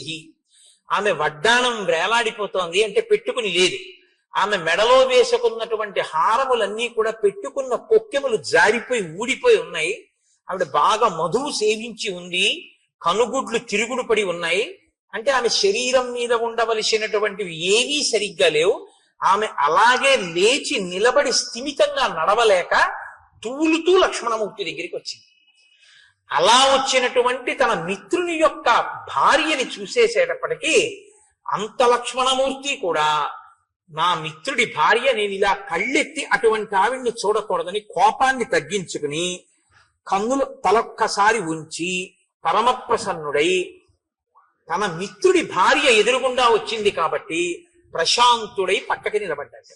ఇప్పుడు తారంది, కిం కోపమూలం మనుజేంద్రపుత్ర కస్తేన సంతిష్టతి అగ్నిదేశే కశుష్క వృక్షం వనమాపతంతం దావాగ్ని మాసీదతి నిర్విశంక.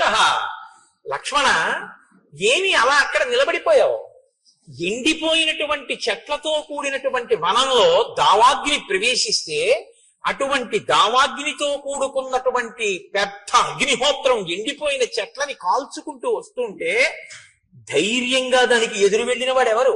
ఎవరు నీకు అపకారం చేశారు? కిమయం కామ వృత్తస్తే లుప్త ధర్మార్థ సంగ్రహ భర్త భర్తృహితే యుక్తే నచైనం అవబుధ్యసే. లక్ష్మణమూర్తి అన్నారు, నీ భర్త ధర్మార్థ కామముల యొక్క సమన్వయాన్ని మర్చిపోయి కామోపభోగమునందు అనురక్తి కలిగి చెయ్యవలసిన కర్తవ్యాన్ని విడిచిపెట్టేసి ప్రమాదాన్ని కొని తెచ్చుకుంటున్నటువంటి విషయం నీకు తెలియదా తారా? నచింతయతి రాజ్యార్థం నాస్మాన్ శోకపరాయణ సామాత్య పరిషత్ తారే కామమేవోపసేవతే. ఆయన రాజ్యాన్ని పట్టించుకోవట్లేదు, మంత్రుల్ని పట్టించుకోవట్లేదు, మంత్రులకి దర్శనం ఇవ్వట్లేదు, కేవలం కామాన్ని సేవిస్తున్నాడు. అలా ఉండడం తప్పు కాదా? సమాసాంశ్చతుర కృత్వా ప్రమాణం ప్లవగేశ్వర వ్యతీంతాంస్తాన్ మదవ్యగ్రో విహరన్నావబుధ్యతే.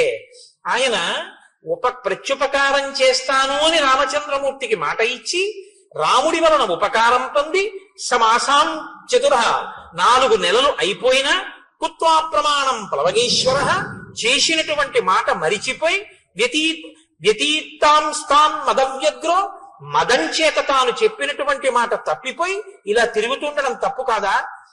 అంటే తారంది, నకోపకాల క్షితిపాలపుత్ర నచాతి కోప స్వజనీ విధేయ తదర్థకామస్య జనస్య తస్య ప్రమాదమప్యర్కసి వీరసౌఢుం.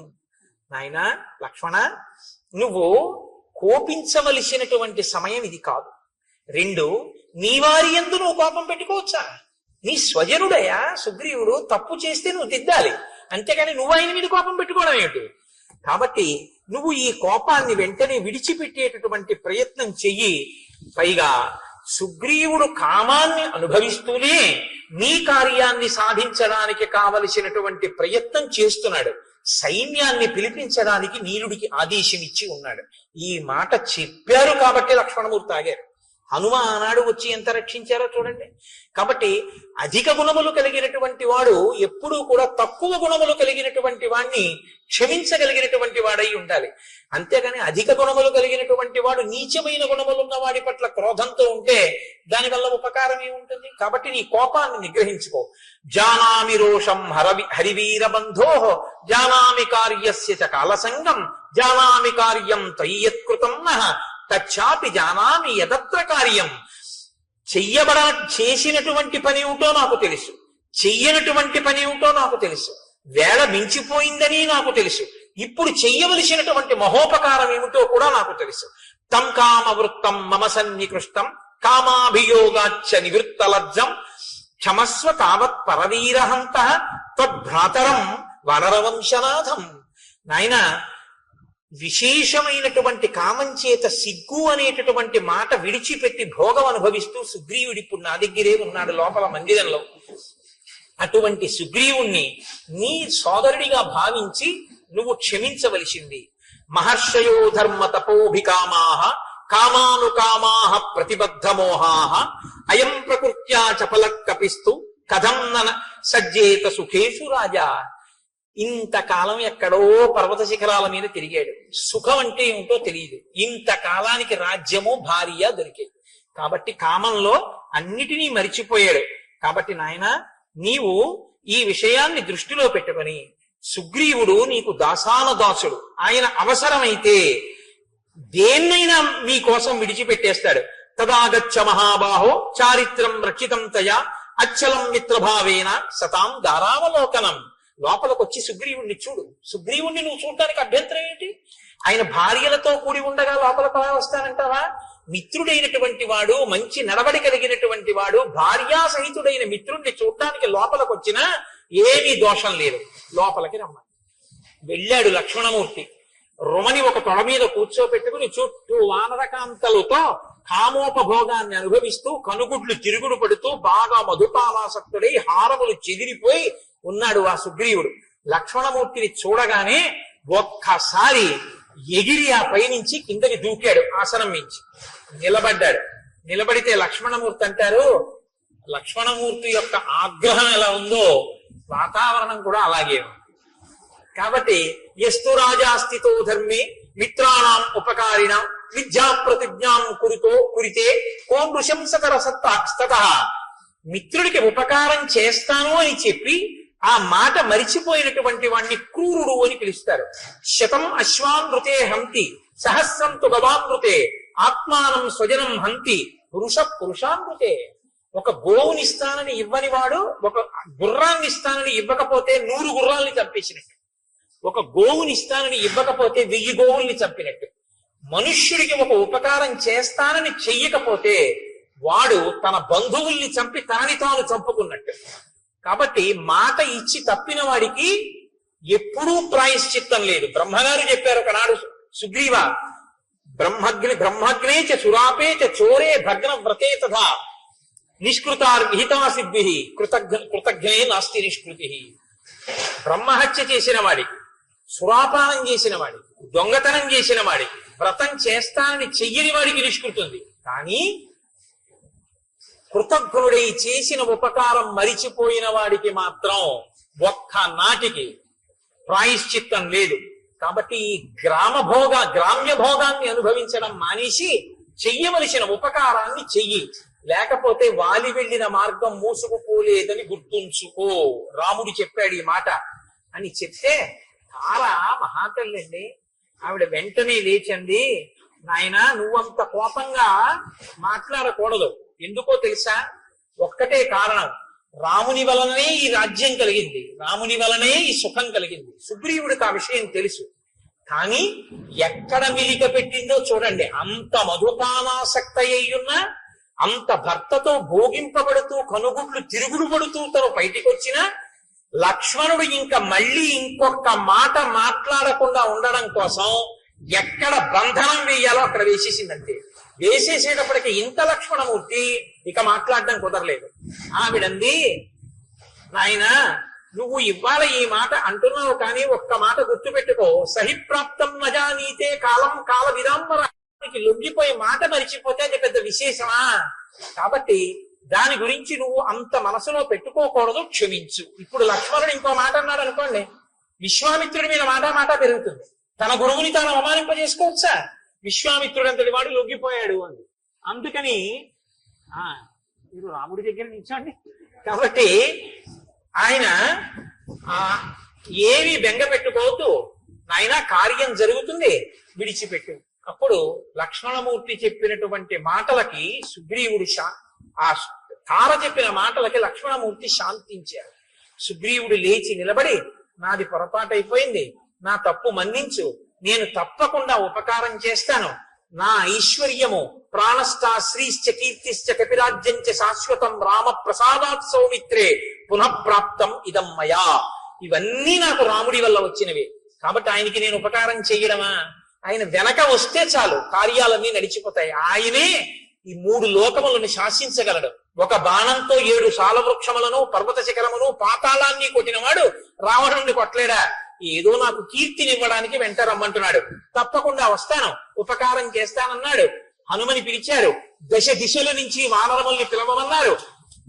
అబ్బో, ఎన్ని పర్వతాల నుంచో, మహేంద్రగిరి, హిమవత్ పర్వతము, వింధ్యాచలము, కైలాసము, సముద్రాల దగ్గర నుంచి, తాపవనం దగ్గర నుంచి, పద్మతాళవనం నుంచి, అంజనాద్రి నుంచి, మనస్సిల గుహ, మేరు పర్వతం, మహారుణ పర్వతం నుంచి అనేక మంది వానరులు, కొన్ని కోట్ల మంది, 3 కోట్ల మంది అంజనాద్రి నుండి, అలాగే అష్టాద్రి నుండి 10 కోట్ల మంది, 1000 కోట్ల మంది కైలాస శిఖరం నుంచి, హిమవత్ పర్వతం నుంచి కొన్ని 1000 కోట్లు, ఎర్రటి వర్ణం కలిగినటువంటి వాళ్ళు విద్య పర్వతం నుంచి కొన్ని కోట్లు, ఇంతమంది వానరులు బయలుదేరి వచ్చేశారు. వచ్చేస్తే రామచంద్రమూర్తి దగ్గరికి సుగ్రీవుడు లక్ష్మణ సహితుడై వెళ్ళాడు. వెళ్లి పాదముల మీద పడి నమస్కరించాడు. నాది పొరపాటు అయిపోయింది, మన్నించండి అన్నాడు. ఒక్కసారి చుట్టూ చూశాట. చుట్టూ చూస్తే యథార్థంగా కిష్కింధకాండలో చెప్పిన వర్ణనతోటే నేను ఉపన్యాసాన్ని పూర్తి చేస్తున్నాను. ఆనాడుట భూమి అంతా కూడా ఒక్కసారి పరాగము పైకి లేచిందిట. గాలికి చెట్లన్నీ అల్లల్లాడిపోయేట. ఆ పర్వతాలు, శిఖరాలు, నదులు ఎక్కడ చూసినా వానరాలే. ఆకాశం అంతా చీకటి కమ్మేసిందిట. కొన్ని కోట్ల వానరములు, రేపు వివరంగా చెప్తాను, అద్భుతములు, శంఖములు, లెక్కలు చెప్పడం కుదరదు. కోటిని కోటి పెట్టి హెచ్చవేస్తే ఎన్ని సున్నలు వస్తాయో అన్ని కోట్ల మంది వానరములు వచ్చేసాయి. 10 రోజులలో రాకపోతే చంపేస్తానన్నాడు సుగ్రీవుడు. కొండలు నిండిపోయాయి, పర్వతాలు నిండిపోయాయి, శిఖరాలు నిండిపోయాయి, చెట్లు నిండిపోయాయి. వాళ్ళు వస్తున్నటువంటి వేగానికి చెట్లు కదిలిపోయాయి. భూమి మీద ఉన్నటువంటి పరాగమంతా లేచిపోయింది. ఎక్కడ చూసినా భల్లూకములు, లాంగూలములు, వానరములతో కిష్కింద చుట్టుపక్కల అంతా నిండిపోయి వానరములనేటటువంటి వర్షం వచ్చిందా అన్నట్టుగా ఉండిపోయింది. అంతా చీకటి కమ్ముకుపోయింది. అటువంటి చోట పరమ సంతోషంతో రామచంద్రమూర్తి మనసు చల్లబడింది. అందరూ సంతోషించారు. సుగ్రీవుడు లేచి రామచంద్రమూర్తికి నమస్కరించారు.